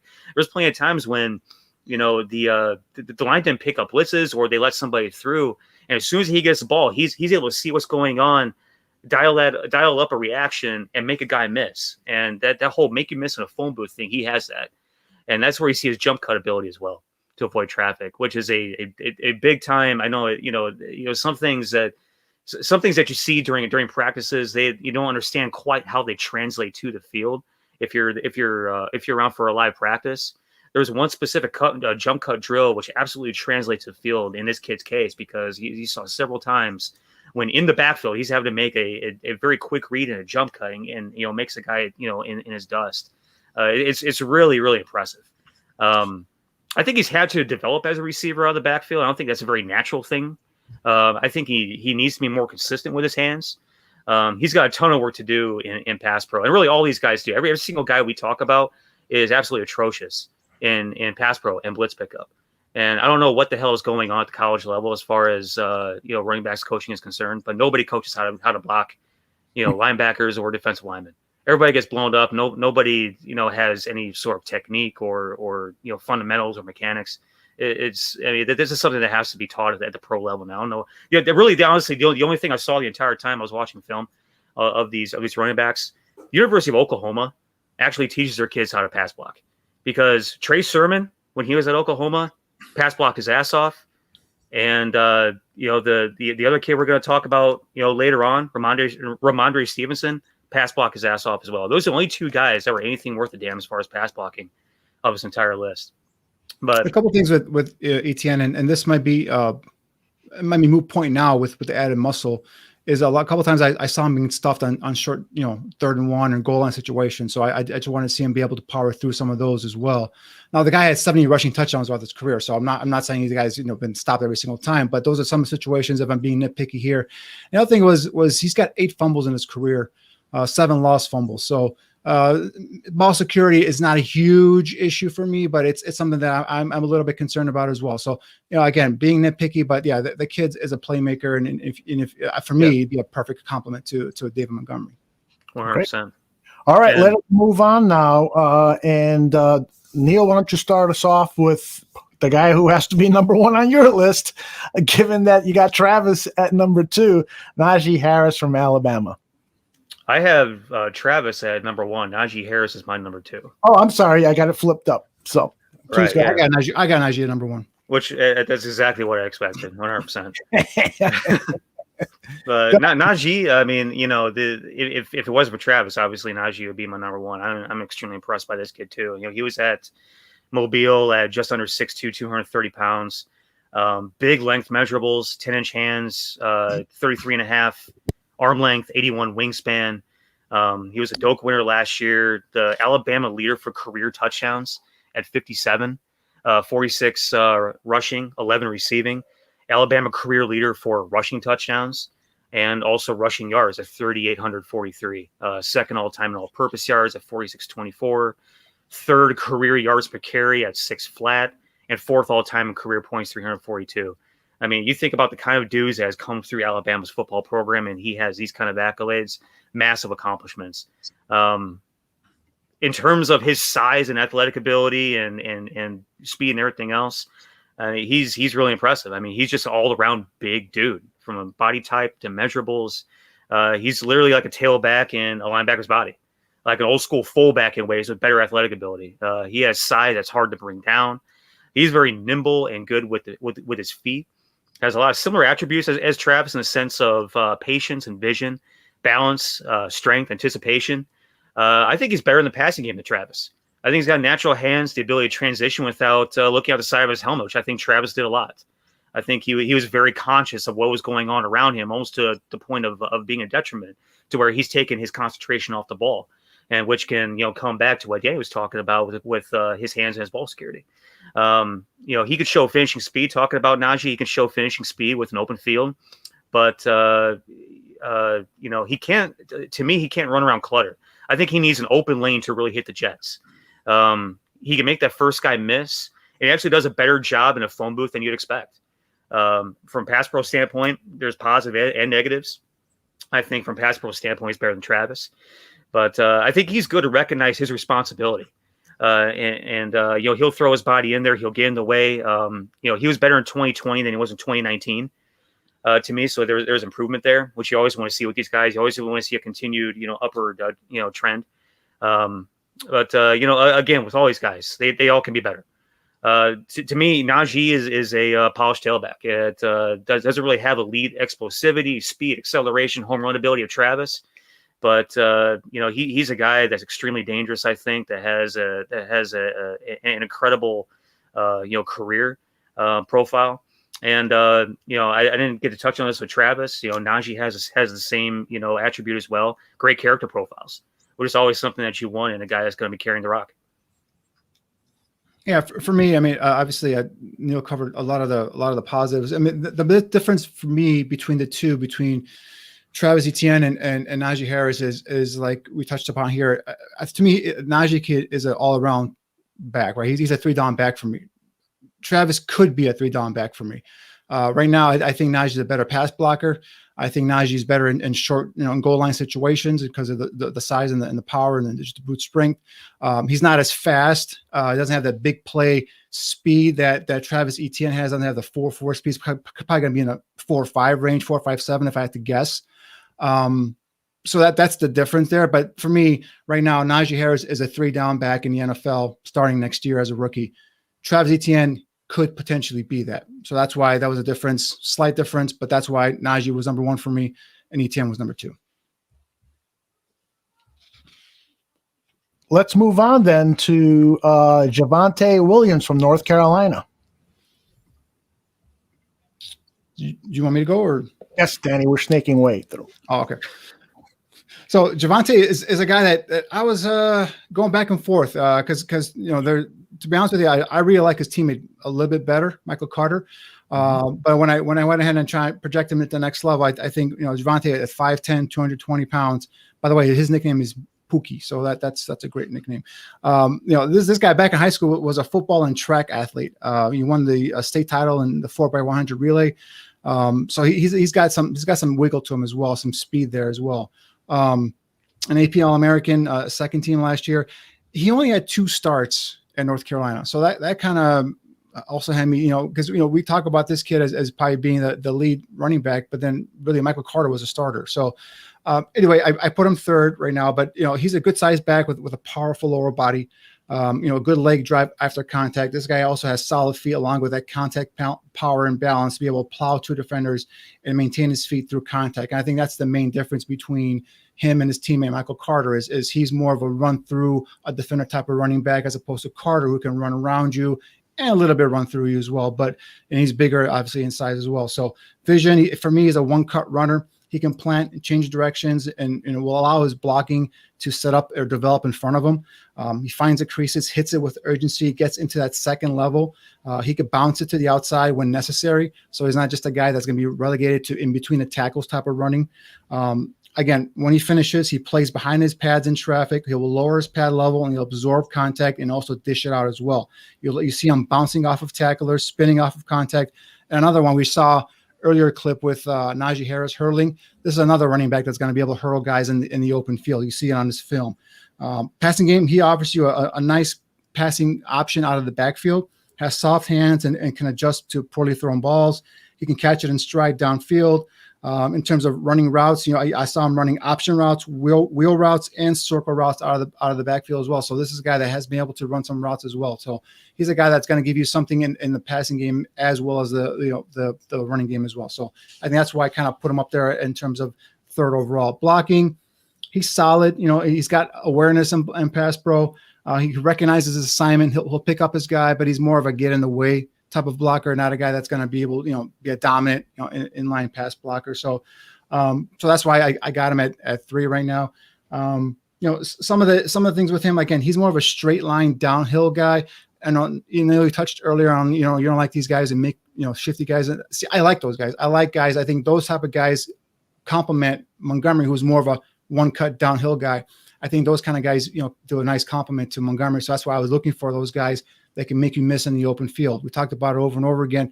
Get the ball in the playmaker's hands, whether it's in the flat or on a slip screen or a screen play, and just let them do their thing in the open field. And that's kind of what I was looking for.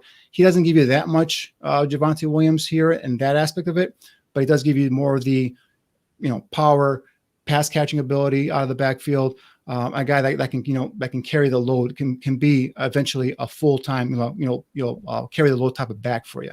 Mm-hmm. Yeah, what I meant by shiftiness, though, is I don't like the guys that dance too much, and lose 10 yards. Right. This isn't Dance Revolution. It's football, right? I mean, let's go ahead and move the ball. Tariq Cohen is one of those guys, probably. Drives me nuts sometimes, honestly, dude. Mm-hmm. Come on, let's get the ball upfield. Stop trying to be cute. Javonte, I love Javonte. I love both those kids in North Carolina. I love Javonte more. He was my number 3 back, and very easily as well. Like, to me, this list had 3 guys, and then it had a bunch of other stuff. It was, it was Travis, and that was Najee, and it was Javonte. Then after that, there was a massive drop off to me. And the thing about Javonte that I love is that, the bottom line, he's about physicality, power, aggressiveness, being a punishing runner that doesn't get overzealous, that has a patience to allow stuff to develop and the ability to not only run over dudes, but also the subtleties to make them miss as well. I think he had a really interesting sort of like make you miss ability about him, to where like you don't see him be extremely deliberate in the way that he leaves dudes grabbing air, but he does what he does with his body is so subtle to the point to where, he positions himself to get by guys without the and one mixtape, in the background. You know what I mean? I think a lot of this stuff really, comes down to football intelligence and instincts. And that's what you see a lot in Javonte. That's what I saw a lot in Javonte that I really liked. And also in terms of value, He turns just 21 next month, a week before the draft. So not only is he young, not only are you getting a ton of value, probably the top end of round 2, but you're also going to see what kind of decision-making ability this kid is going to have when he celebrates his 21st birthday as he's about ready to get his career started. I say that kind of with a smirk, but also in a very serious tone as well, because, we all know a lot of guys, don't make the best decisions at a young age. And so the ability to see this kid now show up in the news 48 hours after he celebrates his 21st birthday is going to be massive. I'm actually honestly going to expect it, because it sounds like he's a good kid that has his shit together. When it comes down to it, man, he had an incredible, 2020. You could say, a breakout year in 2019, even running for 1,140 yards, catching 305 yards worth of passes, 22 total touchdowns. For the stat geeks out there, that's a touchdown every 8.2 touches. Mm-hmm. And I also have he's the all-time leader in broken tackles per attempt via Pro Football Focus. So he's not just a power guy. He's not just a straight up and down, get down the field guy, north-south guy. This guy, runs with a lot of aggressiveness. He can make guys miss. He does have some dynamic, sort of playmaking traits about him. And, he's as the offensive MVP at a place like North Carolina that had probably 5 NFL guys on offense this past year making plays for him. That says a hell of a lot about what he can bring to the table at the next level. All right, let's move forward. What about Michael Carter from North Carolina? Start with you, Danny. Yeah, this is the guy that I fell in love with him down at Senior Bowl. I saw bits and pieces of North Carolina tape, during the season. Always, made play, but it was always a two-minute backfield back there with him and Williams. So we saw him down at Mobile making plays. Again, 5'8", 202 pounds, 205 pounds, some in that range. So he's not going to be an every down type of back. But he was a 2-year starter at North Carolina. He was the guy that was a starter. He was a team captain. All right, this is the guy. Led the ACC in rushing in 2020 with over 1,200 yards. Led the nation with 18 rushes that went over 20 plus yards. So he's got that big play potential in him. So for me, this kid, compact, agile, strong for his size runner with quick feet and one cut ability. He's got good functional speed to the perimeter with the ability to change gears, plant his feet in the dirt, and then jump cut or redirect, loose hips, shifty. This guy's got contact balance off the charts. He can spin off of hits. He can keep, rushing upfield with burst and acceleration. Extremely competitive, determined runner. You see some of these runs here.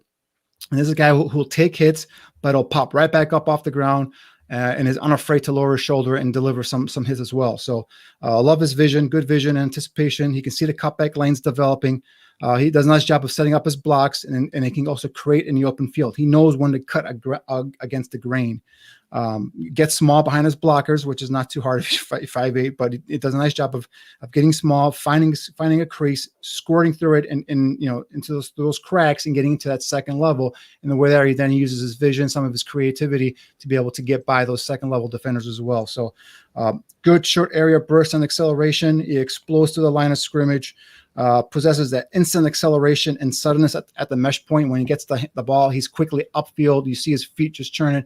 There's no hesitation. It's just boom, get the ball. He's out and going, finds his seam, finds his lane, and he's got a burst and an acceleration through that, like I said, into that second level. So very good hands.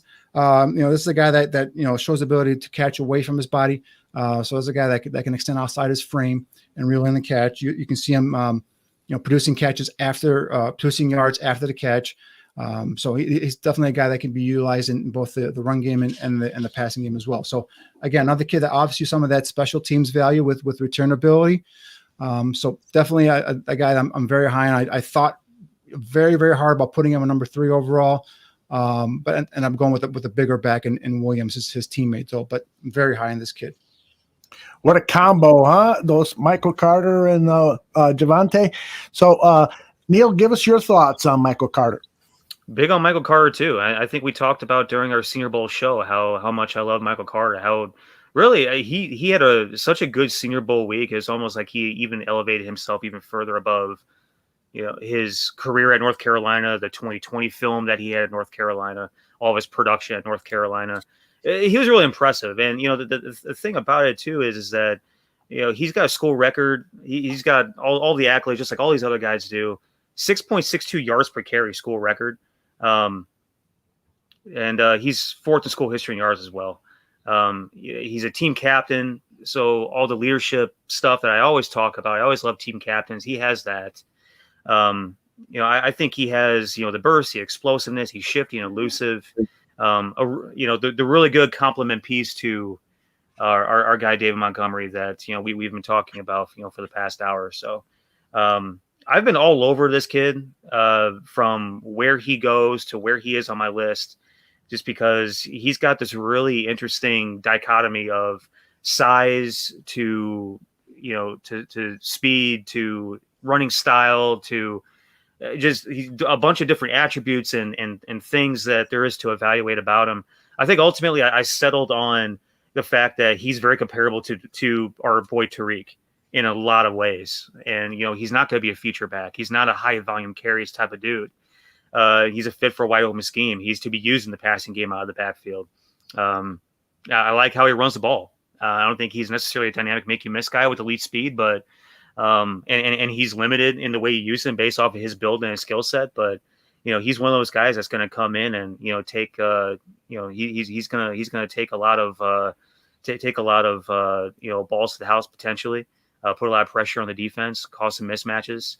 And not only can he be used as a pass catcher out of the backfield, he can probably take it between the tackles as well. And this kid's really interesting.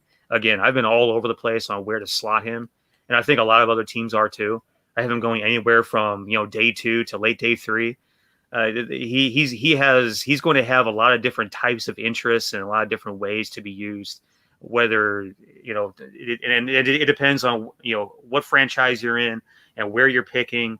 And what kind of scheme you use and who else is in that room. You could see him going really honestly anywhere in this draft. I would not be surprised. Yeah, but just one thing there, though. This guy to me right now is better than Tariq Cohen as of right now as a rookie. Tariq Cohen, first of all, he's small. I think Tariq is like 5'6", 5'7", 180 some pounds, dripping wet. This guy's 5'8", 200 plus pounds. The thing about the main thing though is this guy has a feel for as a runner. This guy has vision. He can anticipate cuts, his blocks. Tariq Cohen is just see ball, get ball, and try and get through the line of scrimmage and run. I mean, his vision is horrible for running back. I think Tariq Cohen missed his calling. I think Tariq Cohen is actually a slot receiver. I think that's where he probably excels the best. He's not a true running back. And I think Michael Carter is above and beyond a better running back than Tariq Cohen right now. Yeah, I agree with that.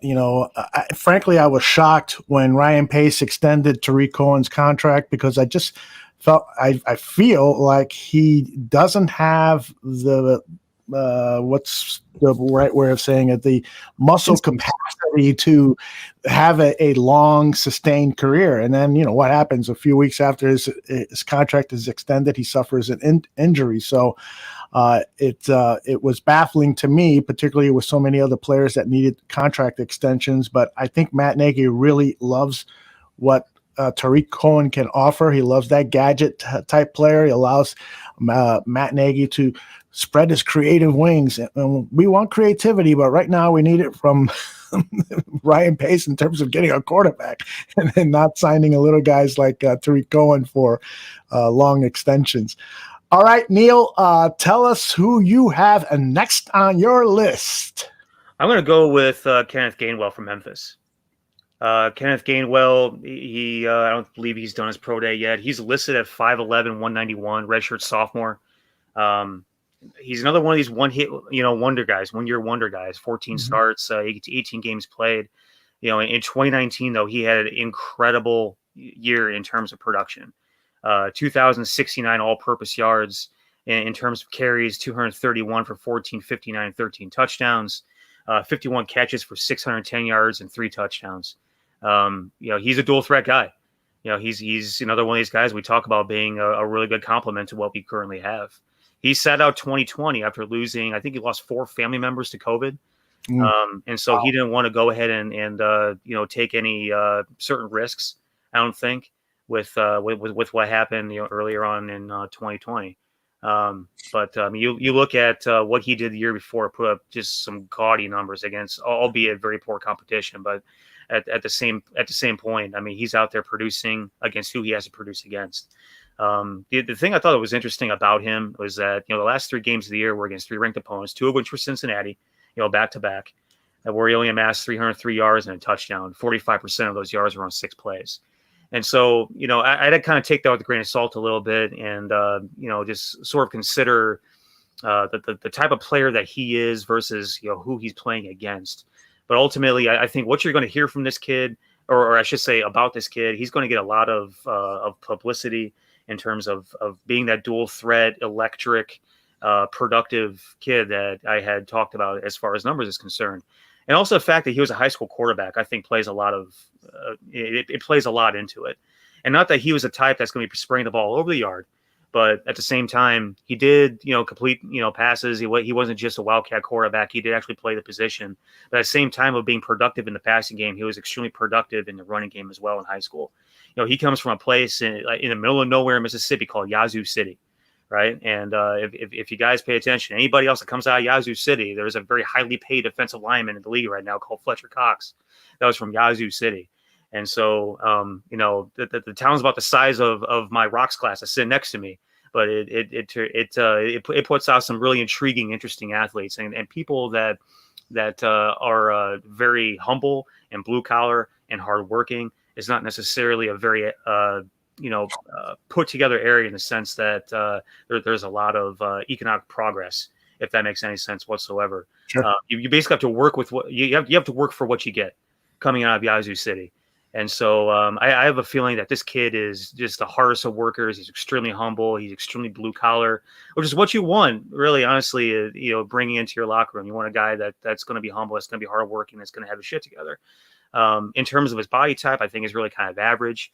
In terms of his speed, he's probably a low 4.5. He's very good laterally. And at times he can dance too much, but in the open field, I'll always expect him to make the first man miss. He does a really good job of reading the defender, getting them off balance, and minimizing their tackle range. He hits a hole hard and aggressively. He's got great vision and anticipation. And he's got above average burst. He's not like a Travis Etienne where he's just a ball of explosion. But he's got above average burst. He's going to hit the hole. He's going to hit it hard. He sees the field really well. He sort of has like what I call like a GPS vision. It's almost like he knows where everybody is, as if he's looking on top of the field, and he has like a guide telling him where to go. He has these kind of instincts that you love in a ball carrier. In the passing game, smooth and natural, both out of the backfield and also lined out wider in the slot. They put him all over the field in terms of where he lines up, and he's made some nasty catches in the past few months. This past year, he's got one against Tulane where he's contorting his body, basically turning a 360, catching the ball with his hands away from his body, and immediately transitions to a runner and his full speed in a heartbeat. It's like some David Blaine shit. That was magical. But I mean, that's a special thing about this kid is that he's got this like body control and recovery. He's kind of like a cat. The cat could be like falling from the sky on his back, but ends up landing on his feet. It's crazy how animals like that do that. That's kind of like what he reminded me of. Because like he'll get hit sometimes and just be all kind of discombobulated and end up on his feet and keep on running. The kid's incredible with his body control.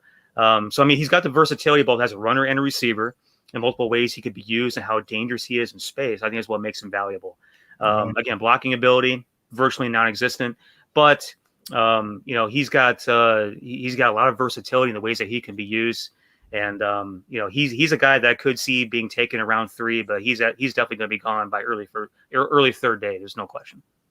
Our friends at the Lindy's have him ranked number 6, and the pro comparison they have for Kenneth Gainwell is Ronald Jones of the Buccaneers, saying Jones and Gainwell share concerns over frame and questions as if they can handle a full workload, but also have elite burst and acceleration that could bring success at the next level. Danny, your thoughts? Yeah, with me, with Gainwell, the same thing Niel pointed out initially was just a 1-year starter, but he had a tremendous year. I mean, he led the FBS with all-purpose yards and over 2,000 yards. So he had 7 100 career rushing games. So this guy's productive. He's good athletically. He's got the balance, the body control. Niel touched on in terms of being able to get, for me, when I first put on his tape, it looked like a zone stretch guy, a guy that can, drag the play out to the either side, and then find his crease, hit it, plant, hit it, and go up the field. But then as you keep watching some more of his games, you see him getting up in the middle between tackles and making some runs and getting out into the next level. And he's got the ability to, shifting his body control, the quick feed to be able to make guys miss in the second level and extend those runs and get 10, 20, 30, 40-yard runs. So, is he a full-time back? Probably not. Is he going to be a nice compliment to a guy like a David Montgomery? I think this is where he comes in here as that type of a component. Terrific receiving option out of the backfield. This guy, you can see him, very good hands, big-time contributor as a pass catcher. He can extend and reel in the pass outside his frame. He's effective catching passes, out of the backfield, but also they line him up as a slot receiver as well. So this is definitely a guy that you can utilize him as a guy that can bring him in, and you can use him as a pass catcher, kind of like a Tariq Cohen, but probably a better instinct running back guy that can make guys miss. So definitely a guy that intrigues me. The 1 year thing kind of worries me. However, when you put on his tape, the guy's making plays. Excellent. All right, Danny, we'll stick with you, and I think you want to talk about the kid from Mississippi, right? Yeah, this is a kid, and I want to talk to Niel about this kid because every time I put on it, and I know there's off the field stuff, and if Niel wants to touch on it, he can touch on it. But every time I put on this tape, that this kid is just a dynamite playmaker. People are going to go back to last year, his first year under Mike Leach, and they're going to look at that production. I think he only played 3 games and he opted out. For me, Mike Leach's offense, he takes the running back and makes him another receiver, basically. He doesn't really utilize the running back as it should be. So I take that tape out, and I look at specifically the 2019 tape. And that's where you see this kid making plays as a running back. Now, if you do want to look at one game from last year, put on that LSU game where, this kid was spectacular. I think 8 catches, 158 yards or something like that, and a touchdown or 2 touchdowns. Sensational in terms of being a pass catcher out of the backfield. So right there, he gets knocked a lot in terms of his hands. His hands aren't the greatest, they say, but for me, every time I put on his tape, he's making sensational catches. He's leaping up, extending outside his frame, making those hands catches. So 3-year starter, started 25 of 27 games. The one stat that really caught my eye, he only has fumbled once in his collegiate career, and that was at Texas A&M back in 2017, and 481 career touches. The last fumble lost was back in high school. So he left school with an active streak of 448 touches without a fumble. So talk about ball security. When I put on his tape, I see solid size at 5'10", 215 pounds, with good muscularity and definition throughout his frame. Light, quick feet with loose hips, lateral agility, and an explosive first step. Jump cuts in and out of holes and tackles, changes directions at full speed, no need to slow down. Another thing I like about him is the way he processes the game pre-snap. You see him, pointing out to the quarterback, and while they're pre-snap looking at the defensive alignment, he points out to the quarterback his assignment. He points out to the quarterback who might be coming free. So he's already lining up and he's seeing what's going on with the defensive front. And that to me is processing the game pre-snap, and that's something that I don't usually see in running backs, especially college running backs. For me, his vision is pretty solid. Anticipates, he's got run patience, sets up and follows his blocks, keeps his shoulders square to the line of scrimmage, right, which I like. He can then go ahead and cut off of his blocking, makes subtle, shifty moves to be able to avoid that first wave of the defender and then go ahead and spring it into the second level of the defense. He can run in between the tackles if you want him to, or he can also bounce it outside. So he's got that kind of versatility for me as well. Outstanding first step, explosive short area burst, explodes past the mesh point, hitting the seam and turning it up, the acceleration and the speed. So again, he runs angry. This is the guy that just put on the Alabama game from last year in 2019, and you'll see him dishing out hits, laying guys out as he's finishing his runs. I love seeing that type of competitiveness in this kid. He's not easy. He's not a guy that defenders can easily just score up and take down. He doesn't go down easily. So this guy got the contact balance, the contact power we talked about before. Has a strong stiff arm along with an ability to spin off of defenders. Another kid that you'll see hurdling defenders in the open field as well. So again, in the passing game, he's shown, at least from what I've seen, he's shown the ability to catch without breaking stride, displays the vision and ability to go ahead and knife through traffic after the catch. In terms of blocking, there's another guy for me that shows, a willingness and an unselfishness in terms of as a blocker. He's a guy who will sacrifice his body. We talked about earlier, him pointing out his assignments to the quarterback and all that stuff. Extremely competitive, determined. Will move his feet laterally, will square up, and he'll meet the blitzing linebacker head on. So to me, this is a guy that could be a 3-down back potentially in the NFL. Size, it could be a concern. He's about 215 right now. If he adds about 5 to 10 pounds of muscle, gets to that 220, 225 range, now we're talking about a guy that could be a 3-down back for you. I'm telling you, every time I put this tape on this guy, talent alone, this guy's a day 2 pick for me. Talent alone. But now we have to take into consideration the off the field stuff and a bunch of other stuff that's what scouts are paid for. They got to dig into this guy's history and see what's going on. But I'm telling you, if you get this guy in day 3, it's a steal. James Foster in the chat room was just asking, what do you think? Is he a round 5, round 6 kind of guy? Probably. He's a day 3 guy. But on talent alone, for me, it's day 2. But probably in reality, with all the things that's going on in his background, he's probably going to be a day 3 guy. You're looking at probably round 4, round 5 is my guess. All right, Stopczynski, give us the lowdown. Yeah, I mean, if you're talking about talent alone, this kid is a top 3 back. He would have been my number 3 guy if you just go on talent alone. There was a point in time where I was playing with the thought of, and this is probably during the 2019 season when he had that 1,350-yard season, 10 touchdowns, caught the ball in the backfield really well. During that season, I had the thought that he could potentially be a first-day guy. I think the biggest thing that he needed to show coming back to school for 2020 was that he was unselfish and that, he could, be a better teammate and he could mature. And I think those are the biggest questions that the NFL had on Colin Hill coming out of that 2019 season.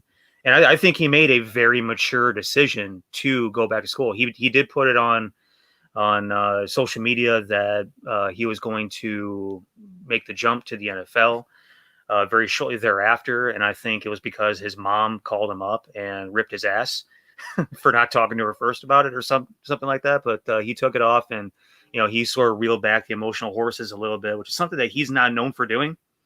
Okay. And, decided to come back for school for, one more season. Now, this was also before, we all knew that, Joe Moorhead was getting fired. And so he made this decision. Mike Leach gets hired. He stuck with it. And that showed a lot of commitment, I thought. And so, I mean, all these sort of I don't necessarily want to call them character question marks, but maturity question marks that scouts saw in him. They got to see a couple really quick answers. I think the thing with him is that he's so inconsistent with his maturity. And it's not like I'm talking about anything that is between the 4 walls of a program type of stuff. You could see it on broadcasts. You could see it on game film. His body language on the sideline or his body language on the field when he doesn't get the carries that he wants, or when his number isn't called for a play, or when he's having a low productivity day. It affects him. And those are the things that I think scouts have a big question mark with. And I mean, it's some of the other off the field things too.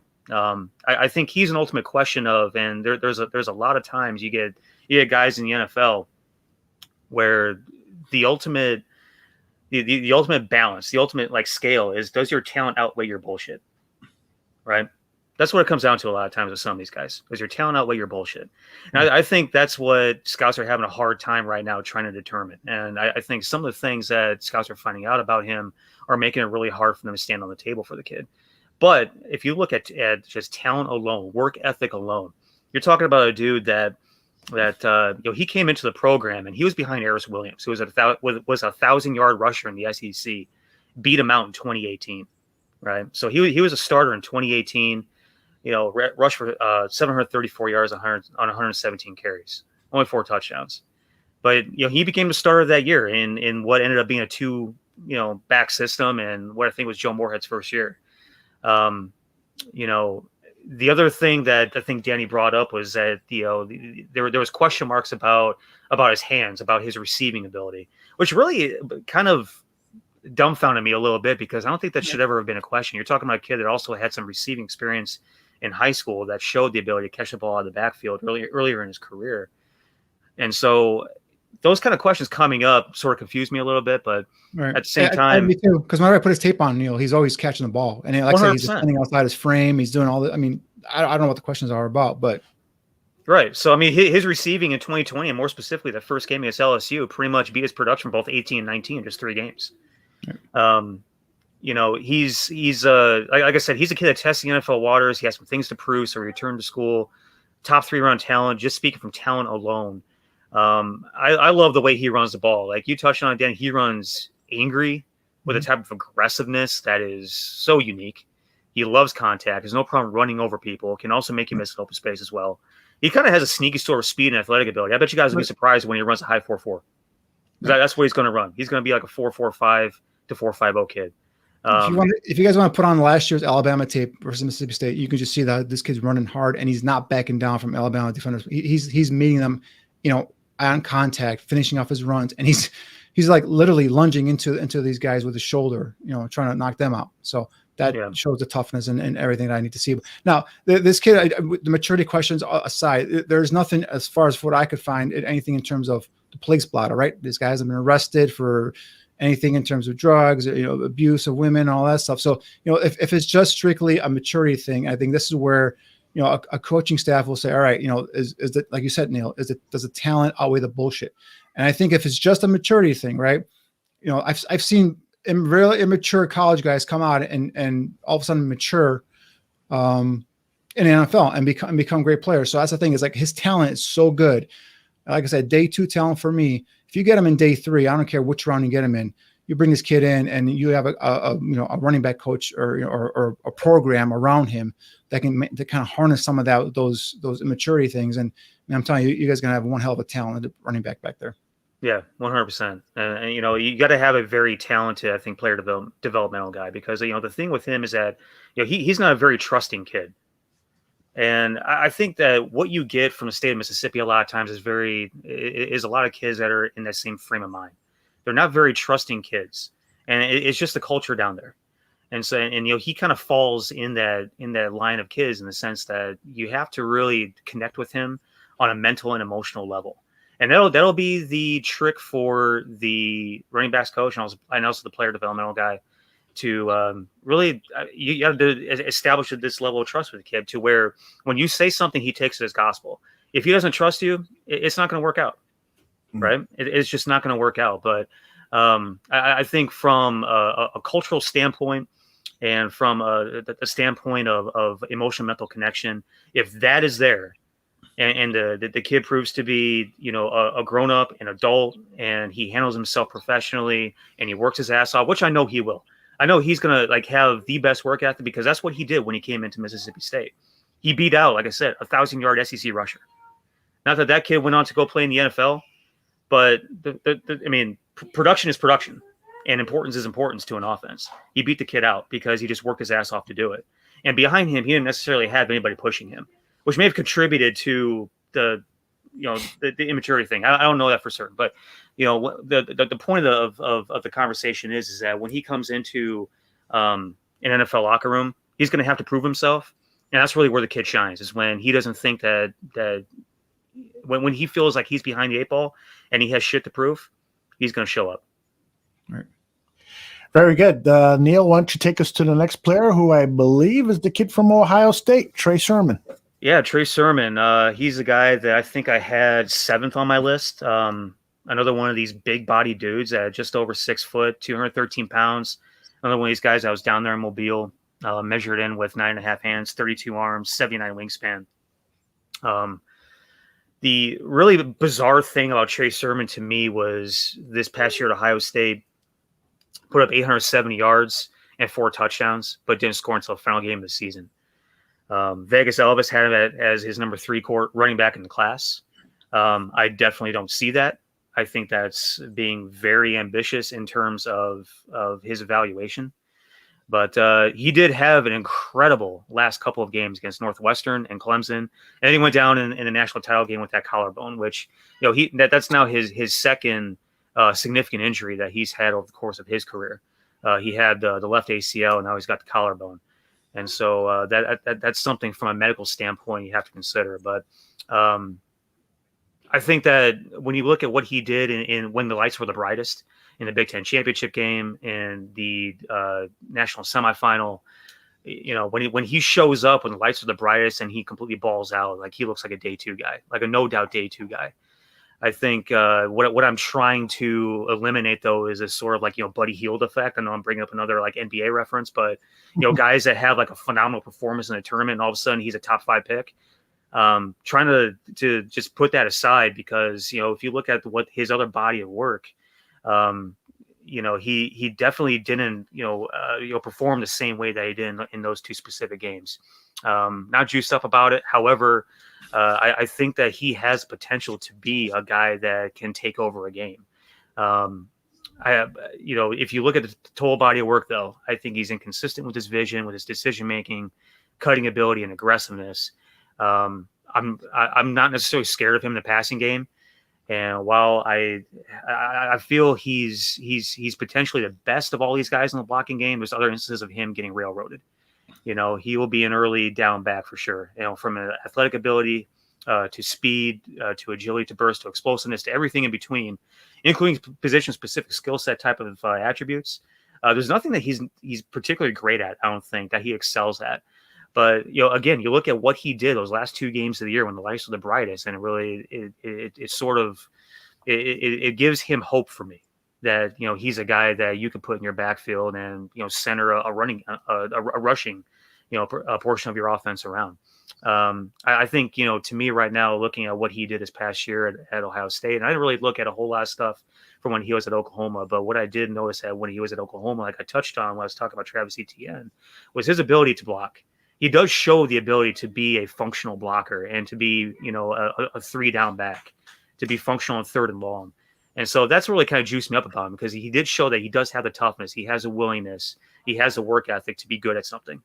And so, I mean, to me, again, there's a lot of excitement that went into watching him perform against Northwestern and against Clemson in those games at the tail end of the season.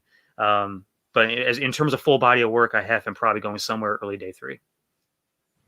Yeah, for me, this guy's been an enigma as well. I mean, 2017 to 2019, he played at Oklahoma. That's 37 games, 19 starts. And, in 2018, his sophomore season, you think this kid's got, on his way to star potential. He had 947 yards, 13 touchdowns. And then last year, didn't do anything. And then next thing you know, he transfers to Ohio State, only starts 2 games this season, doesn't do much, if anything, in the first few weeks. And then next thing you know, weeks 5, 6, and 7, Niel touched on it. The guy explodes for 636 yards and 4 touchdowns. And now is it just the adjustment period? Is it the offense? You don't know what the hell's going on. You put on his tape. First thing catches your eye is his size. About 6 feet, 213 pounds. He's got he's a good size running back with a solid build. He's got the swivel hips. He's got the quick feet. He shows some bounce in his step, right, along with the body control to be able to bend the corner and keep his balance with speed. Right, he runs with a chip on his shoulder and he plays with energy. The guy, bounces off guys, gets up, and he's yelling, and he's always enthusiastic. So, he's got solid run strength, and he can power. He can power through would-be tackles and be effective in between a tackle runner. He can see the cutback lane and he can adjust his run. Display some of those run instincts you look for in running backs. Lateral quickness to be able to bounce in and out of holes. He can also string together multiple cuts on a single run. So you're seeing things that all right, this is where it makes scouts get excited about projecting this guy at the next level. But then you also go through these lapses where he disappears. So it's like, which one of these guys are you going to be getting? Are you going to be getting the guy week 5, 6, and 7? Where he's dominating Northwestern's, pretty damn good defense, and the other teams that they're playing, and with 4 touchdowns, or are you going to be getting the guy with the first couple of weeks that didn't really do anything at all? All right, Danny, we'll stick with you. And who is your next backup on your list? Is it Jameer Jefferson? Talking to me or to Niel? Danny. Oh yeah, Jameer Jefferson is my next guy. 3-year starter from Oregon State. This is a guy who played 27 games with 21 starts. 2018 was named the freshman All-American, Pac-12 freshman offensive player of the year. Last year, he was the All Pac-12 first team. And when you put his tape on, 5'9", about 210 pounds is my guess here. He's a one-cut downhill runner with good straight line speed. He's a north-south runner. He's a guy that's not going to be able to go east and west. He's not going to be shaking it, trying to juke guys, here and there. He's going to go, one cut downhill, and he's gone. Quick feet, swivel hips, contact balance, can stick his feet in the dirt and accelerate quickly with smooth change of direction. He presses the line with squared shoulders, runs bigger than his size. Patient inside runner, follows his blocks, possesses that second level vision and nicely sets up those blocks and cuts off of them in that second and third level. Again, he's a plant and one cut runner with agility, who can sneak through the creases and dart through traffic, accelerating by that second level into the defensive secondary. So this is the guy that shows the ability to be able to, hit that plant, cut, hit it upfield. Like we talked about earlier with some of these running backs, they're not going to be the guys that are going to be, losing 5-6 yards trying to make guys miss, in the backfield. Finish when he plays with a low pad level, he can run through and dish out some punishment on defenders. In terms of blocking, he's a guy that's a willing pass blocker. He'll step up and he'll meet a defender in the backfield, and he also does a good job of cutting the feet of a blitzing linebacker too. So, but he's not a guy that's going to be someone that's going to be necessarily considered a big time blocking running back. For me, this guy would be best suited in a gap power inside zone running scheme. So definitely, like I said, a guy that you can come in and bring him in off the bench, and he can be someone that can give you some good carries there if you're spelling your starter, or if your starter's out for a couple of games, whatnot. So definitely caught my eye. Jamar Jefferson. The thing about him, though, why I feel he might be day 3. He's more a straight line-ish athlete for me. Like I talked about earlier, I want to see guys that can elude guys, make guys miss, not necessarily in the backfield, but also, get into the second level and shake guys and continue that with those yards after the initial contact. So he's going to be reliant on an offensive line to be able to create lanes and increases for him to run through. And a lot of times I saw him get dropped behind the line of scrimmage for some losses. So he's a guy that's going to have to be able to elude that first defender at least, if that blocking up front doesn't always come through. So those are some of the reasons why I think he's going to probably drop most likely to a day 3 guy. Our friends over at Lindy say this about Jamar Jefferson, that he is the sleeper of this draft. He's densely built with balance through contact and good vision. He has multiple underrated traits that have led others to surprise at the next level. So, Niel, we'll turn it over to you. Who do you got next? Ramondre Stevenson is probably the next guy I had on my list. Another guy that's probably an early day 3 guy. Another guy who's a really compact, physical, hard-nosed type of runner. At 5'11", 5'8", 227 pounds. Another one of those guys. I was down in Mobile for Senior Bowl. Length measurables, 9 hands, 30 arms, 75 wingspan. He's a guy that had to sit out much of the past year for that drug test issue that Danny, you and I had talked about with Ronnie Perkins back when we did the edge rushers. And he's also another one of these guys that like some of these kids down south is he's had a long road to get to where he's at. From not being recruited in high school to having to go the JUCO route to coming out of nowhere to be a productive piece to Oklahoma's puzzle. Now, he's not a Southern kid. He's from Las Vegas, Nevada. But, I see, time and time again, kids not getting recruited have to go the JUCO route. I touched on, last week or maybe it was a week before about how there's 14, junior colleges in the state of Mississippi. And, junior college recruiting is, big time, not only in the state of, but, just in the Southeast in general. But I mean, in terms of this kid, though, rocked up bowling ball type of dude, very much and every down type of guy that fits into a downhill physical style of play. I think it's surprisingly agile for how compact he is, but he's certainly not a lateral player. He'll come downhill with a great head of steam. Patient runner, efficient with his feet, always moving. Not a natural pass catcher, I don't think, but he's good at Senior Bowl week. And so, from what the scouts there talked about, he can do it and he's efficient at it. I was impressed with his ability to pick up the blitz. I talked before about how Oklahoma seemed to really get their tailbacks on board with blocking and be good at it. He was really good picking up the blitz, physical when taking on the guys that made their way through the offensive line. Definitely a 3-down dude. I felt that Sermon was actually more effective as a blocker at OU as well. And so, Stevenson, I think, is one of the few that can actually hold up. And he'll be a workhorse type of dude at the next level. And some people have said that he might be better suited for the fullback position or kind of a hybrid position. Have you heard anything about that, Niel? I haven't necessarily heard that, but I mean, when I talk about, Trey Sermon, Ramondre Stevenson, those two guys, I mentioned they're early day 3 guys for me. In my mind, they're guys that we go ahead and pick up if something happens along the lines of us dealing away David Montgomery in a trade for like Russell Wilson or Deshaun Watson or something like that. If we lose David Montgomery, these are guys that would be really good to replace David Montgomery. I don't think these are necessarily guys that I would put in place of or alongside of, I should say. Danny, your thoughts on Stevenson? Yeah, I put on his tape, and the first game I watched, Neil, was Oklahoma State, and I'm like, this guy's running just through, crazy. You see the quickness through the hole. You see the shiftiness in the second level, being making guys miss, and I'm like, damn, this guy's 227 pounds. But then you put on some other game I put on. I think it was versus was it Oklahoma State. I watched him. I guess I forgot the other team I was watching him, but he's a downhill one cut runner, right? I don't think he fits in the Bears system. That's why I was debating if I should put him in my top 10. I don't put him in my top 10 because I don't think he's a natural fit in the system.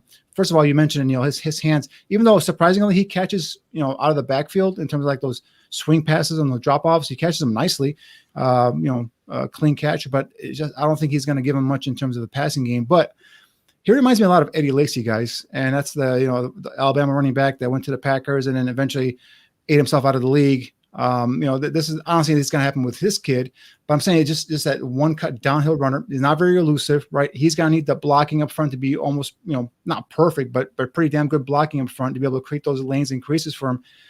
I just didn't see him as being a nice complement to David Montgomery. So that's why I have him out of my top 10, but he's a guy that I agree he's going to probably go in a third, fourth round range is what, you'll hear about him. Teams like the Baltimore Ravens, guys like Gus Edwards are another similar backs, guys like that, big physical brutes that can go downhill and have some wiggle to them, some shiftiness to them as they get into that second and third level of the defense. So I think those are the kind of teams that are going to probably look at the kid like Stevenson. I just didn't think he'd be a fit for the Bears personally. Danny, we'll stay with you. Next on your list is Javian Hawkins, I believe. Yeah, that's just a kid I know I hear a lot about, and so I put on his tape, and the first thing I did is I looked at some of his background stuff, and his nickname is PlayStation in high school, so that was his nickname. He played slot receiver and returned kicks, and then when you put on his tape, he looks like a slot receiver trying to play running back. But he's been timed at 4.37, in terms of his 40 times. That's the expected 40 he's going to supposedly run. And you put on, you see that, you see the speed, you see the game breaking speed, you see the quickness, see the elusiveness. And was it 2019? It was second team all ACC. He broke school records for rushing yards by a running back with over 1,500 yards, recorded 8 100-yard rushing performances. When you put on this past season, he played 7 games before opting out. For the rest of the season, he's a 2-year starter, but really he's only played 1 full season. So I have a lot of questions about him, but when you put on the tape, you see that big play potential and the fact that he was a receiver in high school, you see his natural ability to be able to catch the ball out of the backfield. So, again, we talked about his quick feet, jump cut agility. This is a guy that's got that home run speed you talked about earlier with Travis Etienne. Cat quick to the corner, accelerates quickly, and can easily take the perimeter. Tailor-made again for those outside zone stretch running schemes where he just kind of takes the run to the outside, holds it, finds a crease, plants, cuts, goes up the field, and he hits it. Good vision, cutback ability, displays patience to feel his blocking and cut off of it. We just talked about his ability to plant, cut, and go. Quick and shifty. This is a guy that I've seen a couple times literally stop his course of his run and go opposite way, reverse it back for a touchdown. So he's got that type of ability to be able to create on the, in the backfield. Burst again, quick to and through the hole, once he sees a crease, And like I talked about his ability as a pass catcher, I thought he was underutilized in the passing game.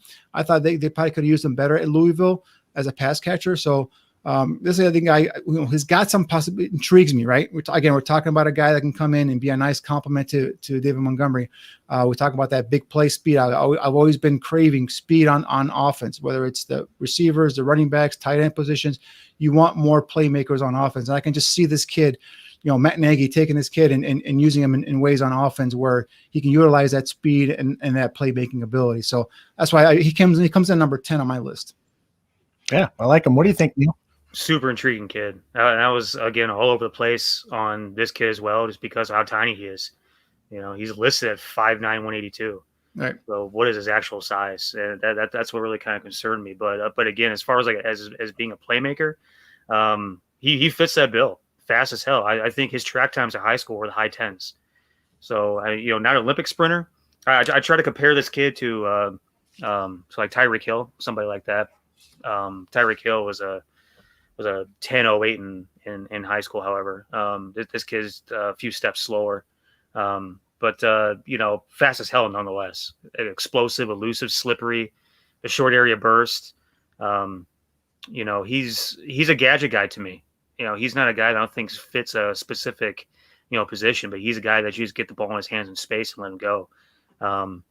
Again, like you, Danny, I wish I saw him more in the passing game, because again, he did look like a perimeter player playing running back, to be honest, and he didn't get many opportunities outside the backfield in college. So what he gets at the next level, I mean, honestly, is going to be as a result of everything that he earns, his hard work and everything else. He's intriguing as hell. I think the biggest thing that worried me outside of his size was that I saw him drop a bunch of balls. He didn't seem to have the best handle on it at times. And so I just wonder with, sometimes guys with that diminutive size, typically what also comes with is diminutive sized hands. And so I'm just wondering what his hand measurements are. I'm looking forward to his pro day. I was actually just looking that up while you're talking. I couldn't find it, but I'll be paying really close attention to Louisville's pro day, because not only do they have that kid, they got a couple of receivers, and they got an offensive lineman. So I mean, they got guys to pay attention to across the board there. The one guy I kept coming back to in terms of a comp when I watch him, and again, this guy is a little bit bigger than him, but is Jamal Charles. That's what I kept coming back to. It's that slender runner, good pass catcher out of the backfield. He's got to add some more bulk to him, obviously. But yeah, you give him the guy in that lane, that crease, and just let him hit that speed and go. And then obviously, get him involved in the passing game somehow, some way. But those are the type of, that's the closest comp that I got to him in terms of how I could see him being utilized at the next level. Again, we're talking about adding some weight to him, getting a little bit stronger. But yeah, I mean, that speed, that's game-breaking speed there. Yeah. And, a guy that at the college level that I thought about that didn't necessarily translate to the pro level, but a guy at the college level is Tavon Austin. Yep. Same size, same speed, same. And, the funny thing was that, people always wanted to, shoot me down whenever I brought up a tiny guy to bring into the program. And I wrote it up on my grease board in my office, all of Tavon Austin's NFL Combine numbers. And I left it there just in case anybody ever wanted to tell me that the kid's too small. I said, well, hey, look at that guy. 5'8", 175 pounds, runs a 10.7 100 meter. I mean, yeah. Hey, if you can make plays, man, and it doesn't matter what size you are, because if they can't tackle you, what does it matter if you're 6'4" or 5'8"? All right, we move on to our next player, and it is Niel talking about Roundtree. What's his first name? Larry Roundtree. Yeah, Larry Roundtree. And, Danny, you and I kind of texted about this kid briefly yesterday, I think. And, he was really growing on you. Kind of grew on me a little bit too. Yep. Not a guy that I don't want to say I had a negative viewpoint on him, but I wasn't necessarily considering him as a guy that would fit in what the Bears do. But the more I watched him, the more he really became interesting. Down in Mobile, 5'10", 3/4, 216, 9 1/4 hands, 30 1/4 arms, 73 1/2 wingspan. Over the course of his career, 3,720 yards and 40 touchdowns. The kid's a slasher with size. Yeah. He runs aggressively, hits the hole with burst when he sees it, fights and competes for tough yards. I didn't think he was as great of a receiver, but he wasn't necessarily asked to be an integral part of – that wasn't necessarily asked to be an integral part of his game, I should say. you know, and again, like some of these other guys, at times he look kind of lost as a blocker, but you know, the thing about him is his aggressiveness, the way he runs the ball, his acceleration through the hole, and even on the perimeter as well. I think he could fight for yards better. I think he tended to go down way too easily at times, and he can be a little too east-west. Can be too hesitant at times. Not necessarily a guy that is a big make you miss guy. The elusivity of his is a lot less on the scale of what I'd like. But the downhill speed is his hallmark. You know, he's definitely a number 2 change of pace guy. That's 100% what he is to me, and he's definitely a guy that the Bears would like. I think he projects later. Although I think he could creep up earlier in day 3 with a good pro day, you know, assuming, you know, he goes ahead and answers all these questions about him.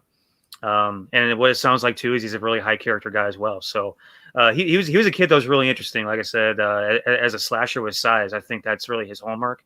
Number 2 back to complement, you know, Dave Montgomery. I kind of had him around the 5'6" range. Yeah, for me too. Like, you know, and when I watched him at the Senior Bowl, I'm like, whoa, this guy's got some juice to him, and you know, for whatever reason, I remember him playing in Missouri, and I remember it as like a slower, bigger back, right? And then so I'm like, oh, let me check this guy out. And the more I watched him, the more I liked him. I mean, he, like I say, he's about 5'11", 216, almost maybe 220 pounds. We'll see how it comes out at his pro day, but for that type of size, the burst, the quick feet, the ability to get through the hole real quick, that short area burst and quickness has really impressed me. You're right in terms of when he lowers his pads and he plays behind his pads, he can dish out some punishment. But there's a lot of times he gets upright, and you can see him just taking some unnecessary hits in the middle of the line, right? So it's like he's just the guys that continuously get down and lower his pad level to be able to utilize some of that strength that he's got to go ahead and run through arm tackles. So yeah, not a guy that's going to be used a lot or wasn't used a lot in the passing game, but the more I watch him, I keep saying to myself, this guy's going to be a day 3 guy that 4 or 5 years now, if I'm like, damn, this guy lasted until the 5th round or something like that. He's got that type of potential. Of course, he had no talent really around him in Missouri. The one year he had Drew Lock, the last year there, he rushed for over, 1,200 yards. And another thing is this guy produces. He's got 40 rushing touchdowns in his career. So this is a guy that when he gets him in those goal line situations, he does find a way to go ahead and get it into, over the goal line into the end zone. And we talk about his contact balance, his contact power. This guy spins off of defenders. And again, just moves really nicely, real smoothly for a guy that size, that big. So really impressed me the more I watch this tape. And definitely this guy is going to be, a day 3 steal, I think, for some team. Excellent. Who wants next, and who's the player? I have Chuba Hubbard left. Okay. Go. And my notes are right here. Yeah. So this is a guy that actually coming into the season, I expected a lot more from him. So I want to say I was a little bit maybe disappointed, is maybe not the right word to say. This is a guy that in 2019 he led the FBS with 328 carries, over 2,000 yards, finished with 21 rushing touchdowns. This past season, he only started the first 7 games, and then he opted out of the final 2. Canadian, he was born in Canada, a decorated athlete in track and field at the national and international level, a 3-time national champion for his age group in the 100 meters, a 2-year starter at Oklahoma State. And when you put on the tape for me, he's got good size with a good frame, along with solid foot speed. Displays the lateral agility you look for. He can sidestep, jump cut defenders in the hole. Smooth running style, more of a glider for me. With contact power and balance to be able to spin off would-be tackles. He keeps his feet to pick up additional yards after that initial contact, so he gets a lot of yak for you. Capable of making some speed cuts and changing direction without gearing down in the open field. So that's key too. When you see him get out past the first level of the defense into the second level, you see him making subtle cuts, being able to elude defenders, beat their angles without really slowing down or gearing up. It's just subtle movement there. You see that in the open field. Exceptional competitor. He's patient as a runner, willing to allow his blockers up front to go ahead and develop. Good vision, runs with his shoulders against square to the line of scrimmage, quick and decisive in the hole, with an array of jump cuts to be able to avoid tacklers, maneuver through congestion.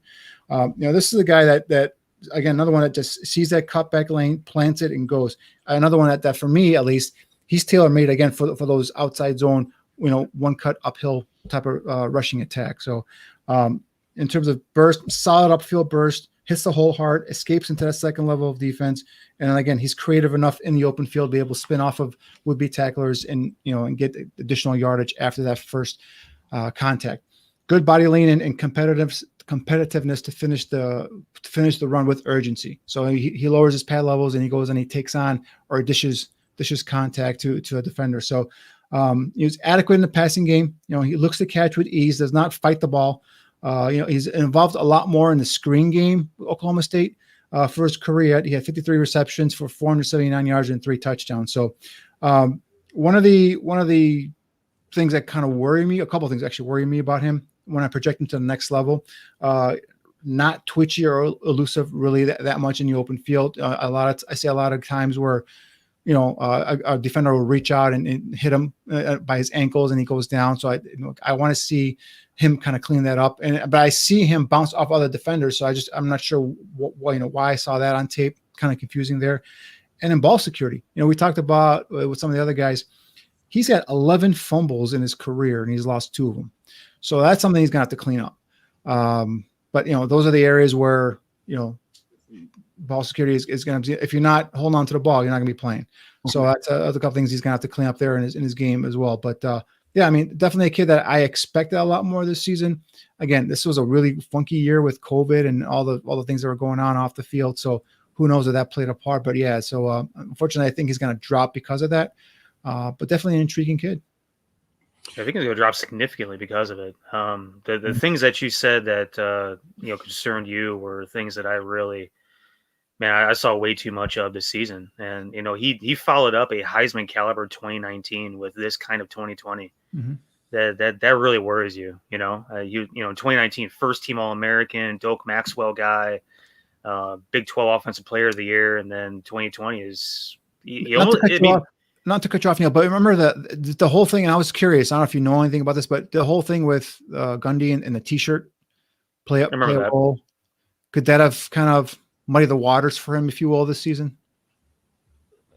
Man, I don't want to just go ahead and completely dismiss the T-shirt thing, but you're going to be around people that have different views than you, man. If you're going to let it affect your game like this, but I'm saying he was willing to quit the team, right? No, I'm with you 100%. What are you guys talking about? I'm not sure. Remember when Gundy had like the OAN T-shirt? Okay. So his head coach, Mike Gundy, was taking a picture. He was out fishing. He had an OAN T-shirt. Yeah, right. Far right network, and he found that to be offensive or racist or whatnot. But so he was going to quit the team because of that. Mm-hmm. Okay, well, I will add to that and say that our friends over at Lindy's had him as a guy who is likely to disappoint. Let me see if I can find it here. Mm-hmm. I just had it and I lost it. But they did have him ranked 4th overall, but there were some concerns. Let's see what they say. Unable to build upon a breakout 2019 campaign, as you guys said, in which he led the country in rushing, Hubbard's critics say that he's an upright runner with better speed than power. Could disappoint is how they listed him in the latest issue of Lindy's, which we love here at the Bar Room. All right, want to move forward? How about Elijah Mitchell, Mr. Niel Stopczynski? Yeah, Elijah. He's one of my sleeper guys. Went down to Mobile, measured in just over 5'10", 215 pounds, 9.75 hands, 31 arms, 76 5/8 wingspan over the course of his career, 3,259 yards, 41 touchdowns. Very consistent production over the course of 3 years that he's really been, part of that offense down there. And 878 yards and 8 touchdowns last year, 1,147 and 16 in 2019. 977 and 13 in 2018. Also really good as a receiver out of the backfield as well. 597 yards and 5 touchdowns, last year. And then, I think, he's a kid that he was significantly under recruited in high school. Remember this kid out of Aerith, Louisiana, middle of nowhere, only ended up with one offer. And that was to, University of Louisiana Lafayette. He was a really explosive kid. I remember, that wasn't nearly 215 pounds. So the first time I ever heard about him, he was more like 195 pound kid, I think. That I mean, he was just sort of like one of those best athlete on the field type of dudes, and got his opportunity at Lafayette. Turned into a downhill guy with short area quicks. I think he runs with good lean, constant foot movement. He's convictive, in his running downhill, and when he sees a hole, and really any sort of decision that he makes, he does it with conviction, and he has a really good burst. Contact balance is good. He can really take a hit.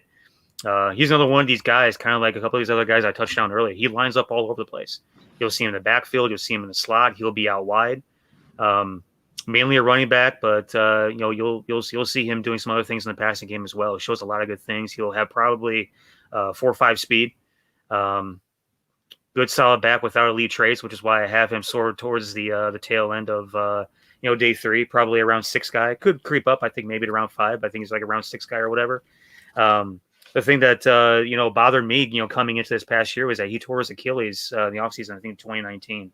And so how he was going to recover from that was going to be the interesting thing. But, the kid just does nothing but produce. And I think he's been one of these underrated and having to prove himself, type of kids his entire life. He's going to have to do that again. I think he's going to end up having himself a shot. Very good. All right. Danny, I know you still haven't had a chance to look at Mitchell's tape. So why don't we go to your next guy, who I believe it is... Who? Khalil Herbert from Virginia Tech.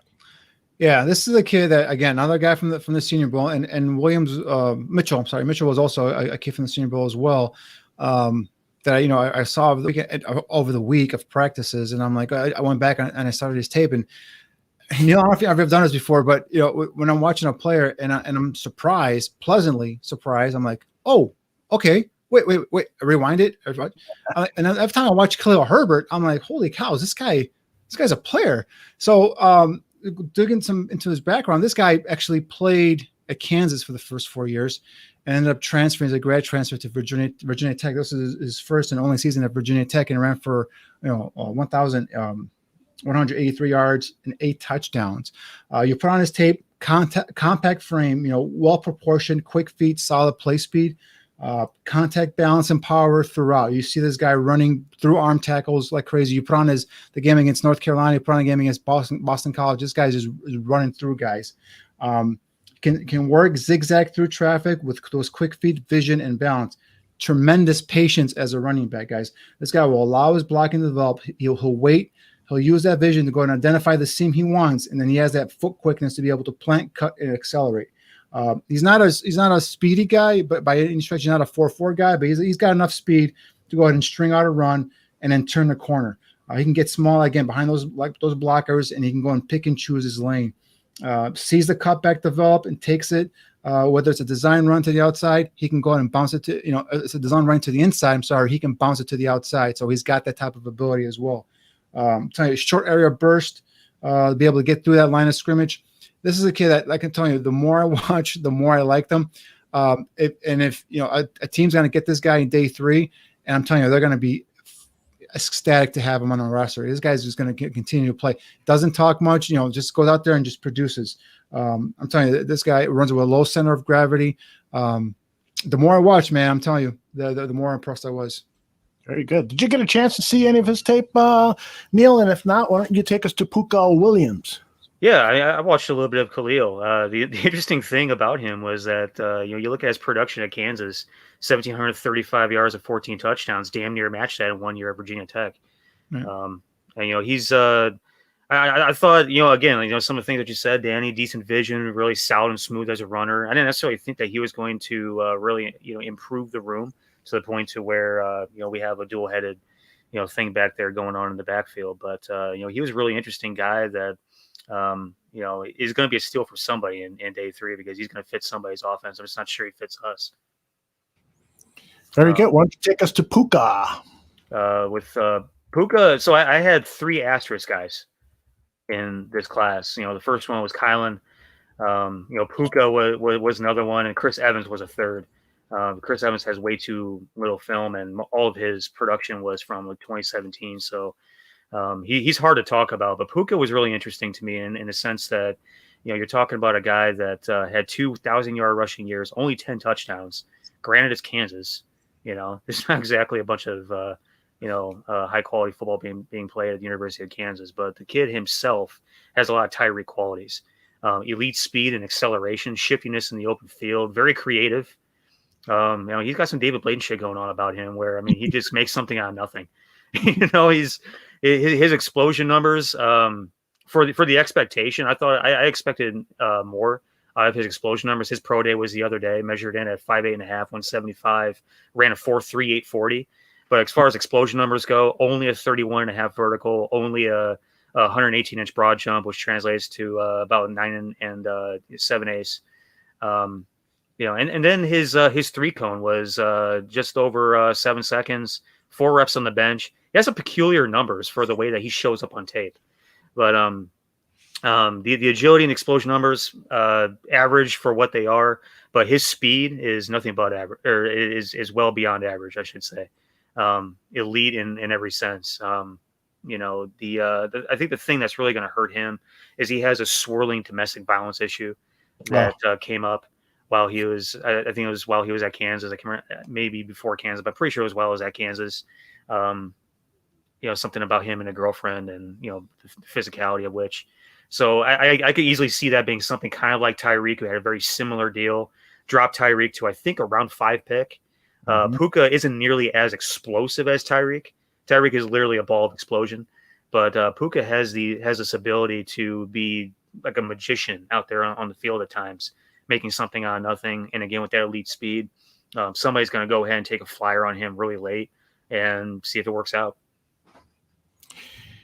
And Danny, I know you saw him just a little bit. Any comment on Puka? Right. Actually, Herbert, the guy I was talking about, lost the starting job or the competition to Puka at Kansas and ended up being his backup there. So, other than just when Neil touched on his speed, very slender frame, 5'8", under 200 pounds. So, he's going to be a guy we talked about earlier, a gadget guy who can help you on special teams probably.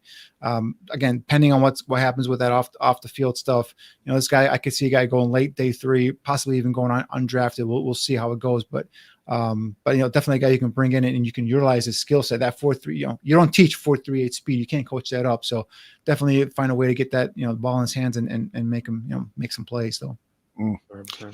All right. There was a question an hour and a half ago, the factor. And I told them, I promise I'll ask the guys this question. I can't find it in the chat, but I remember it clearly. He said, Danny, Neil, how do you think this 2021 NFL draft is going to go for the Chicago Bears? Are you have high hopes? Do you don't have high hopes and so forth? So let's say the Bears acquire a quarterback that they don't have to invest any draft picks on, and it's a free agent veteran quarterback and so forth. So what's your anticipation that the Bears are going to do in the draft? And again, as we started the show, where's your kind of confidence level that Pace will make some smart moves? Am I going first? Please. Yeah. So if that's the scenario you're playing out here, that they go and get a veteran, right? Veteran A, say Ryan Fitzpatrick, whatever, you just put a name in there. Right. Then my expectation would be that they would go ahead and try and package up into that top half of that first round, whether it's top 5, top 6, and get one of these quarterbacks as their future quarterback, and then just try and write the veteran out until the young kid is ready. That's my expectation. Now, what would it cost to do that? Assumption is it'll cost a 20th pick and it'll cost for next year's first round pick and additional stuff, right? If you're going 15 spots, for example, from 20 to 5, probably going to cost you obviously the first this year, first next year, maybe a third this year, and something else next year. Just kind of throwing some spitballing things out there right now. So Sure. If that's the case, go up there, you get your quarterback. Second round, you get your offensive lineman, your right tackle is what I would do. And then again, assuming you've lost your third round pick, now you have a fourth round pick, and then you have additional 2 6th round picks. So some of these running backs that we're talking about here could be available in that 6th round, 5th, 6th round range. So you can bring in a quality, backup running back there as well. So definitely get your quarterback, get your offensive lineman, your right tackle. And then the other thing that we're going to touch on, I'm not sure when, but inside linebacker. Inside linebacker is going to be a position that for me is screaming a lot need position because of the fact that Danny Trevathan is getting up there in age and his effectiveness is waning. And then Roquan Smith is a Pro Bowl caliber player, but you can't just have just one Roquan Smith running out there. You need another player, and you have no backup. You have no depth behind them right now. So that's another position that we could probably look at here as well. And then also defensive line. What are you going to do at the defensive front? You can always go with edge rushers as well. So the primary thing though first is get your quarterback, whether it's Russell Wilson or Deshaun Watson, which are pipe dreams. But if you get your journeyman, like this example we just get out, if you get your journeyman veteran. Go get your rookie. Go get your one of those 5 guys that we've identified as 5 first round talents. Get one of those guys, and then get your offensive lineman in the second round. That's what I would do. Stopczynski. If you're operating in a frame of desperation, I think you have no choice but to hit this out of the park. I think I was talking with somebody in a chat somewhere. I can't remember where it was, but I have all the confidence in the world that we're not going to be picking at 20 in this draft. Because some way, shape, or form, that pick is going to be packaged up trying to get a quarterback. If it's Russell, if it's one of the 5 puppies, even if it's trading for somebody else to come in and be a placeholder for a win now type of situation. I don't think we're going to have pick 20, and I don't think it's absurd to think that we're going to not have a second round pick either. I hope we do. I hope we're not that dumb to where we, start, drafting in the 3rd round and move forward from there. But, you put everything on the table like these guys want to talk about. You put everything on the table. These are realistic possibilities. Ultimately, what I think is going to happen is that 20 is going to go away. We're either going to use that acquiring somebody like Russell Wilson or Deshaun Watson, or we're going to package it up to get a top 10 pick in the draft to go get one of the 5 puppies. Then I think what's going to happen is that you use a second round pick on a replacement at right tackle. But what if we go ahead and pick up one of these guys that were released? Say one of these guys from, like we were talking about earlier in the show, one of these guys from Kansas City. What if we make one of these guys our right tackle so they don't have to use our second round pick on our right tackle? All of a sudden you start looking at probably our number 3rd need, which to me is inside linebacker, like Danny touched on, the replacement for Danny Trevathan. The first 3 rounds of the linebacker group, I think to me are really intriguing. And so you look at a second round interior linebacker that could be as, badass of a guy as Roquan Smith. All of a sudden you have 2 guys in the middle. That's really intriguing to me. Or maybe you use it as a potential replacement for Khalil Mack if he ends up being packaged up in a deal. Now you have an elite, speed rusher coming off the edge to replace that guy, or maybe replace Robert Quinn. I mean, one way or the other, I think what's going to happen in rounds 2 or 3 is that you're going to get a linebacker or an edge rusher. And then at that point, you start just taking guys that are going to help you win football games, score touchdowns, or, go get the other quarterback. Right. In terms of all these tailbacks, the interesting thing about these guys is that to me, there are 3 guys that get taken in the first 2 days in terms of how I value them. There's a ton of guys that present late round value. Right, and with the 2 compensatory picks that we got, they're going to be, in the 220 range. You're going to be able to go ahead and find a guy that, could potentially, be a dude. And, that's what's really intriguing by the time we get to round 6 and 7 is that I think, although you tweeted out earlier, we have 8 picks overall in this draft. Is that right? Correct. So I think we have 3 or 4 or I think we have like 4 or 5 in round 6 and 7. Didn't we come in with 8, Aldo? And now we have 10 with the 2-6, or is it that's? I'll check that. Okay. Either way, we have a ton of business to do in the back end of this draft in 6 and 7. And as we all know, Ryan Pace seems to want to make a living from round 5 on. So, if there's anything you can set your watch by, it's that Ryan Pace is going to do well at the back end of the draft. And so, that's what's really intriguing to me. The type of business that we can conduct later on in the draft, the Saturday afternoon is going to be a lot of fun.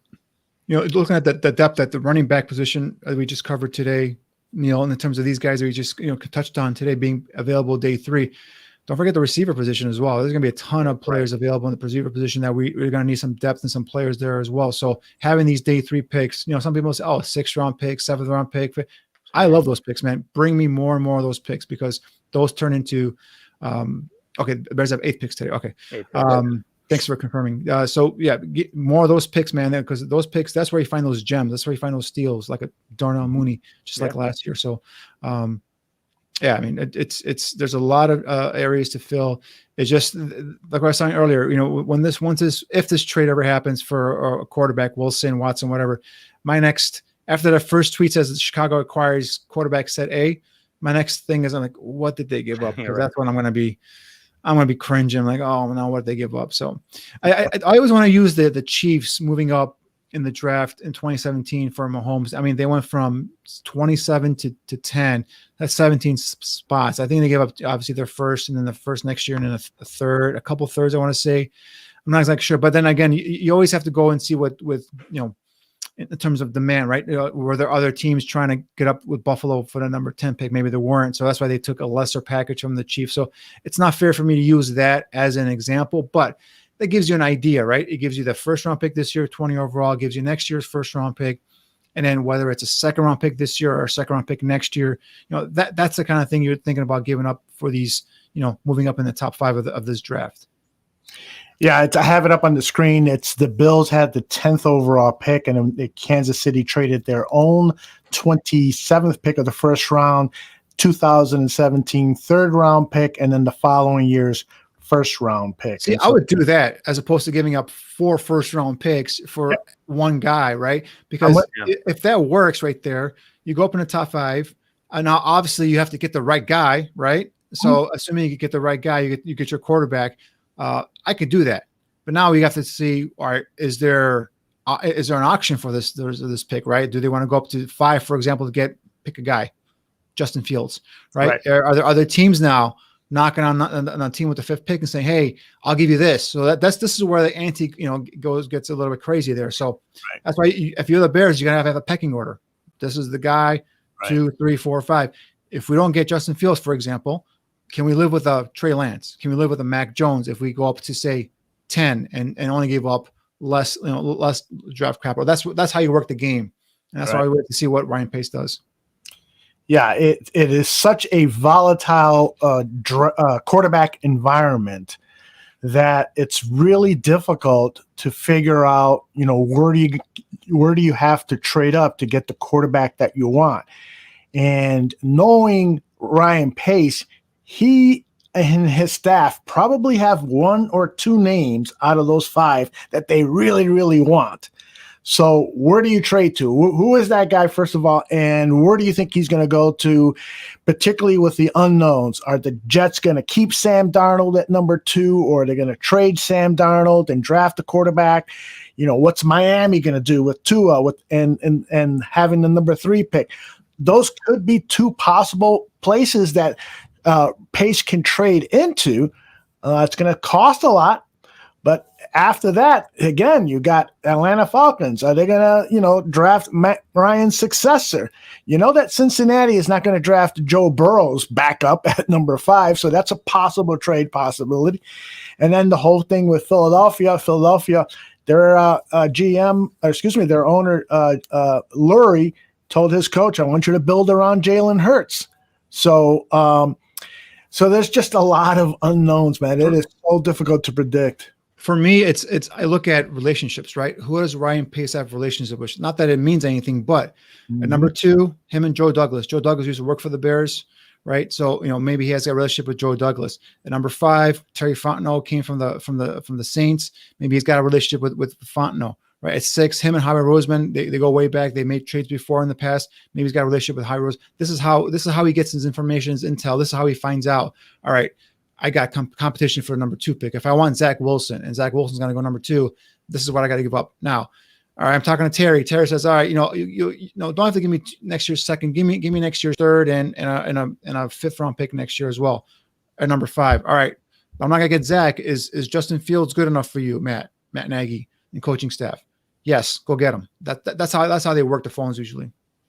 And Niel, let me ask you, of those 5 quarterbacks that we love, first rounders, which of those quarterbacks would you be comfortable starting in their rookie year? So, for instance, a Trey Lance, would you be comfortable him starting in his rookie year? just based on the information that you have, the tape that you've seen, knowing that he's got a limited portfolio and knowing that the level of competition wasn't the best in college football? I would say of the four, he's probably the ones I feel the least comfortable with. That's not to say I don't feel comfortable with him, if that makes sense. I feel like from all the things I've gathered intellectually about the kid, that he's going to be ready to go. And athletically, he's prepared. From an arm talent standpoint, he's prepared. It's just he hasn't played a whole lot of football in the past, 16 months of his life. And so that's the one thing that kind of concerns me. These other three guys, I'm not sure I really have any concerns about them stepping in right away. I mean, as you guys know, I've been pounding the table nonstop for Zach Wilson since our first show. So I think he's the one guy that I feel like super comfortable about coming in right away. But that's not to say that Justin Fields I don't feel equally as comfortable about, or Mac Jones can't come in and do it right away. I think all those guys outside of Trey Lance, with the kind of football that they played in 2020 and their development from 2019 off season after 2019 into now, I think it's incredibly encouraging to see what those guys have done. Now, again, Jesus Christ brother Jimmy says he's the most realistic reach for us, which I'm not sure if that's 100% true. I mean, there's so much stuff that's going to happen between now and the end of April. If by God's good graces we end up with the number 2 pick, let's not mess it up. Let's just go ahead and get whatever guy that we want. I think the only certified thing that you can count on is that we're not going to get Trevor Lawrence. Right. Outside of that, anything can happen. Well, and that's what I was telling my good friends over at Buffon 55, but they kept kicking me in the nuts. That it's almost impossible to screw up your first round quarterback selection, because I am so convinced that all 5 of them are going to have either a very good career in the NFL or a great career in the NFL. And the guy that's considered number 5 on most lists is probably number 2 on my list, Mac Jones, or maybe he's number 3 on my list. I've got Trevor, I've got Zach, and I've got Mac Jones, and Trey Lance and Justin Fields. I got Fields 4 and 5 right now, and you guys are going to convince me otherwise when we get to draft week and we're simulating our own war room here and making the selection. But right now, the way I kind of see it, I'm just enamored with Mac Jones, who's considered the number 5. I'm just enamored with his accuracy, his smarts, his leadership capabilities, and so forth. So even if he's the 5th guy chosen in the first round of the draft, and that's who Ryan Pace is stuck with, so to speak, then I'm happy. There's just no way he can screw this up. Yeah. If he's in position to take a quarterback, it's foolproof almost. It's foolproof. Right. If the Bears end up leaving the first line of the draft with any one of those 5 quarterbacks, and they didn't get off the farm, right, to get either one of them, dude, I'm ecstatic.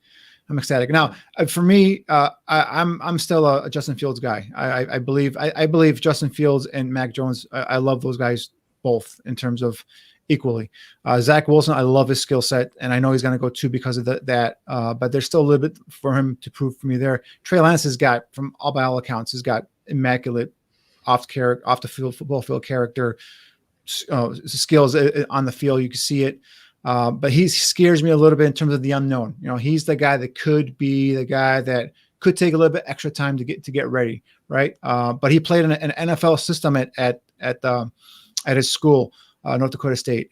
So he's going to be a guy that's going to come in here and have some of those concepts already, known to him. So it's not going to be totally a whole new world for him. So that gives me some hope there with him as well. But yeah, like I said, any one of these 5 guys, they come away with it on that first night. If you're a Bears fan, you should be ecstatic. I agree. Now, we know this about next week. Next week is when we are going to get news about contract extensions, about people being dropped and so forth. It's the start of the new contract year on Wednesday. Monday, I think Sunday or Monday is the eligible. Sunday, the tampering season, or what they call it. I think it's exactly. So there's going to be big news next week. Now, unfortunately, we're scheduled to be off next week to give you guys some time to catch up with some of your scouting tape and so forth. But you've got an open invitation.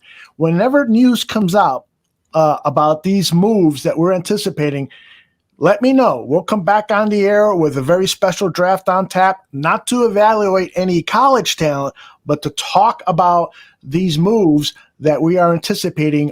That we know for sure something's going to happen next week, something big. It probably won't be the quarterback situation being resolved, but it could be the release of Akeem Hicks. It could be a contract extension for Hicks. Same thing with Kyle Fuller. He's not going to be released, Kyle Fuller, but, well, I doubt it, right? But probably a contract extension. So there's going to be a lot to talk about next week, but the guys are going to take a week to catch up with tape and so forth. And then when we're back with our next draft show, which is the 25th, we will be evaluating interior defensive linemen. Guys, let's go around the horn here for final thoughts. Danny, I'll start with you. Yeah, just getting prepared, man. Like I said, it's the calm before the storm here. Let's see what happens. Just like you, Aldo, I'm not anticipating any sort of big free agent splash signings. But I want to see how they create the cap space. If a trade is going to happen for Russell Wilson, I expect that to happen after next week. I don't think it's going to drag on too much, right? Because it's getting really every day. People are talking about it. It's always on the news, and like we said earlier, the smoke is getting darker. The fire flames we can see the flames coming off all the way from Seattle. So if they're going to do it, they're going to do it early. If not, then we'll see what happens in terms of like creating cap space and possibly making other other small moves, because this is going to be a flooded market. We've talked about this in previous shows. We just saw the two starting tackles get cut today by the Chiefs. One's coming off of a ruptured Achilles, but yet still he was the first overall pick in the draft. Back in 2015, 2013. Mm-hmm. Anyway, this is going to be this is the calm before the storm. So yeah, next week we should. We're off. We're scheduled to be off, but I think Aldo will be paying us overtime next week because we're probably going to be popping on a couple of times. I'm assuming during the week some special breaking news stuff. Oh, candy bars. I was about to say, you get paid? What? Really? Payday, candy bar. Payday. There you go. Underrated candy bar, by the way. We got to do a candy bar show. Let's do a candy bar. Oh, that's right. Candy bar draft. Candy bar draft. Let's evaluate the best candy bars. That's right. It's March Madness, man. We got to have like a big bracket or something, right? I like the way you're thinking there. That'd be something, right? Neil, final thoughts. The spirit of the holiday. Let's get into it. Man, it's just this time of year is always such a bunch of fun with all the rumors and the personnel decisions and everything else that's coming down. Big time for pro days. I found a website that tracks all the pro days. That's going to track all the testing numbers and measurables and everything else. Mm-hmm. I'll tweet that out for you guys. Everybody that's watching can go ahead and follow along. The next big one's tomorrow. We got North Dakota State and Oklahoma going tomorrow afternoon. Clemson, Nevada, and Texas was today. We got North Dakota State, Oklahoma tomorrow afternoon. Then it kicks back up with Monday. So, they have all the testing stuff. Northwestern did theirs a couple days ago, and Kansas did theirs, and so. It's a good way to follow along with this stuff, and obviously they're going to be tweeted out as well. But it's a lot more of a pain in the ass finding the tweets on them. But I'll go ahead and tweet that out for everybody that's watching. But outside of that, man, it's just going to be. What's up? No, I'm saying one thing on the Northwestern one. Yeah. I was shocked that Patty Fisher ran a 4.9 140. He's an instinctive linebacker. He plays faster than that. Yeah. In my opinion, on tape. Mm-hmm. He's a guy we're talking about. A guy late round picks. Is a guy he might probably drop to day 3. That's a solid pickup in day 3, I think. Yeah, I mean, and speaking of Northwestern guys, Rashawn Slater. I mean, right? He aced this. He aced it. I mean, he got 33-inch arms, which is not typically what you want at left tackles. You want 34 plus, but I think I would give him a shot at playing left tackle. If he wants to play left tackle, I'll give him a shot at playing left tackle. Athletically, he can play left tackle. 100%. Quinn Miners jumped a 32-inch vertical, 111-inch broad jump, 4.8 640, 4.47 shuttle, and a 7.33 three-cone drill. Neil, I don't know if you heard the same thing. I heard second round for him now. You believe that? I mean, shit. Remember when we were talking about inside linebackers? I was saying if he crushes pro day, don't be surprised if he goes ahead and pops up into day 2. Whitewater. What's the school Wisconsin called? Whitewater. Yeah. Wisconsin Whitewater. Yeah. Yeah. Absolutely incredible. Doing the Rocky workout in the woods. I love that kid, man. I'll take him second round in a heartbeat, 100%. But it's a lot of fun, man. And, I can't wait till the next show already. I won't be surprised if we end up jumping back on with everybody next week. But, between now and then, we got a fun holiday coming up. We're going to celebrate Patty's, a bunch of green beer and debauchery. So everybody be safe out there, be responsible, and don't piss off Lightfoot. And on a final thought, James Foster already has his candy bar of choice. It's the Zagnut, which I've never had that. Me neither. Never had. Very underrated candy bar. Very underrated. Yeah. All right. Put you on the spot. Aldo, you're the first pick in the draft. Who would you take? Candy bar. Snickers all the way, baby. Oh, you stole my spot. You stole my candy bar. Niel, second pick in the draft. Who'd you take? Three Musketeers. That's a good choice. Nah. Yeah. Really? No. So I have to go 3 now. So with the third pick, I'm going with my second selection. Would be Kit Kat. Oh. I was going to say Kit Kat, but can you really call that a candy bar? It separates. It's kind of like a Twix. That's Twix is a good one. I forgot about Twix. That's a good one too. Yeah, can't. I mean, there's so many different variations of the Twix too. Even the Kit Kat now. There's so many different like varieties and flavors of the Kit Kat now. Are we bringing down those are your ultimate, like Tyreek Hill, Puka Williams, Hawkins, type of candy bars. They use it so many different ways. Are versatile. Use them, those are the ones you got to pick in the early days. The more I hear those, the slower I get. That's right. All right. Well, you've just gotten a preview of our May Draft on Tap show. We're going to be drafting candy bars and soft drinks and who knows what else. Can we draft girls? Would that be madness, boys? You got Niel froze. Niel froze. Wow, that's the first time he's ever frozen on the show. I think I was Aubrey. She froze him and talking about girls. Exactly. Favorite time of year. All right, guys. Thanks very much. A quick programming note. We've got Bulls 101 Saturday night right here on our YouTube channel at 11 p.m. The guys are going to go over some strategy and so forth with the Bulls. It's a fabulous show. If you missed the debut episode, you can still find it here on our YouTube channel. Just look for the Bulls 101. It's really a entertaining and a very informative show. These guys know their stuff. Secondly, on Sunday morning, it's the Barfly Tailgate show. And then next Monday night, it's Dan and Aldo Bare Their Souls. It's 3-4 hours of speaking of debauchery. That's what we do on Monday night. That's it. Thanks very much for everyone in live and those of you checking us out on podcast or on demand here on YouTube. Thanks very much. And please hit that like button and share with people. Thanks very much. Bye-bye, everyone. Good night.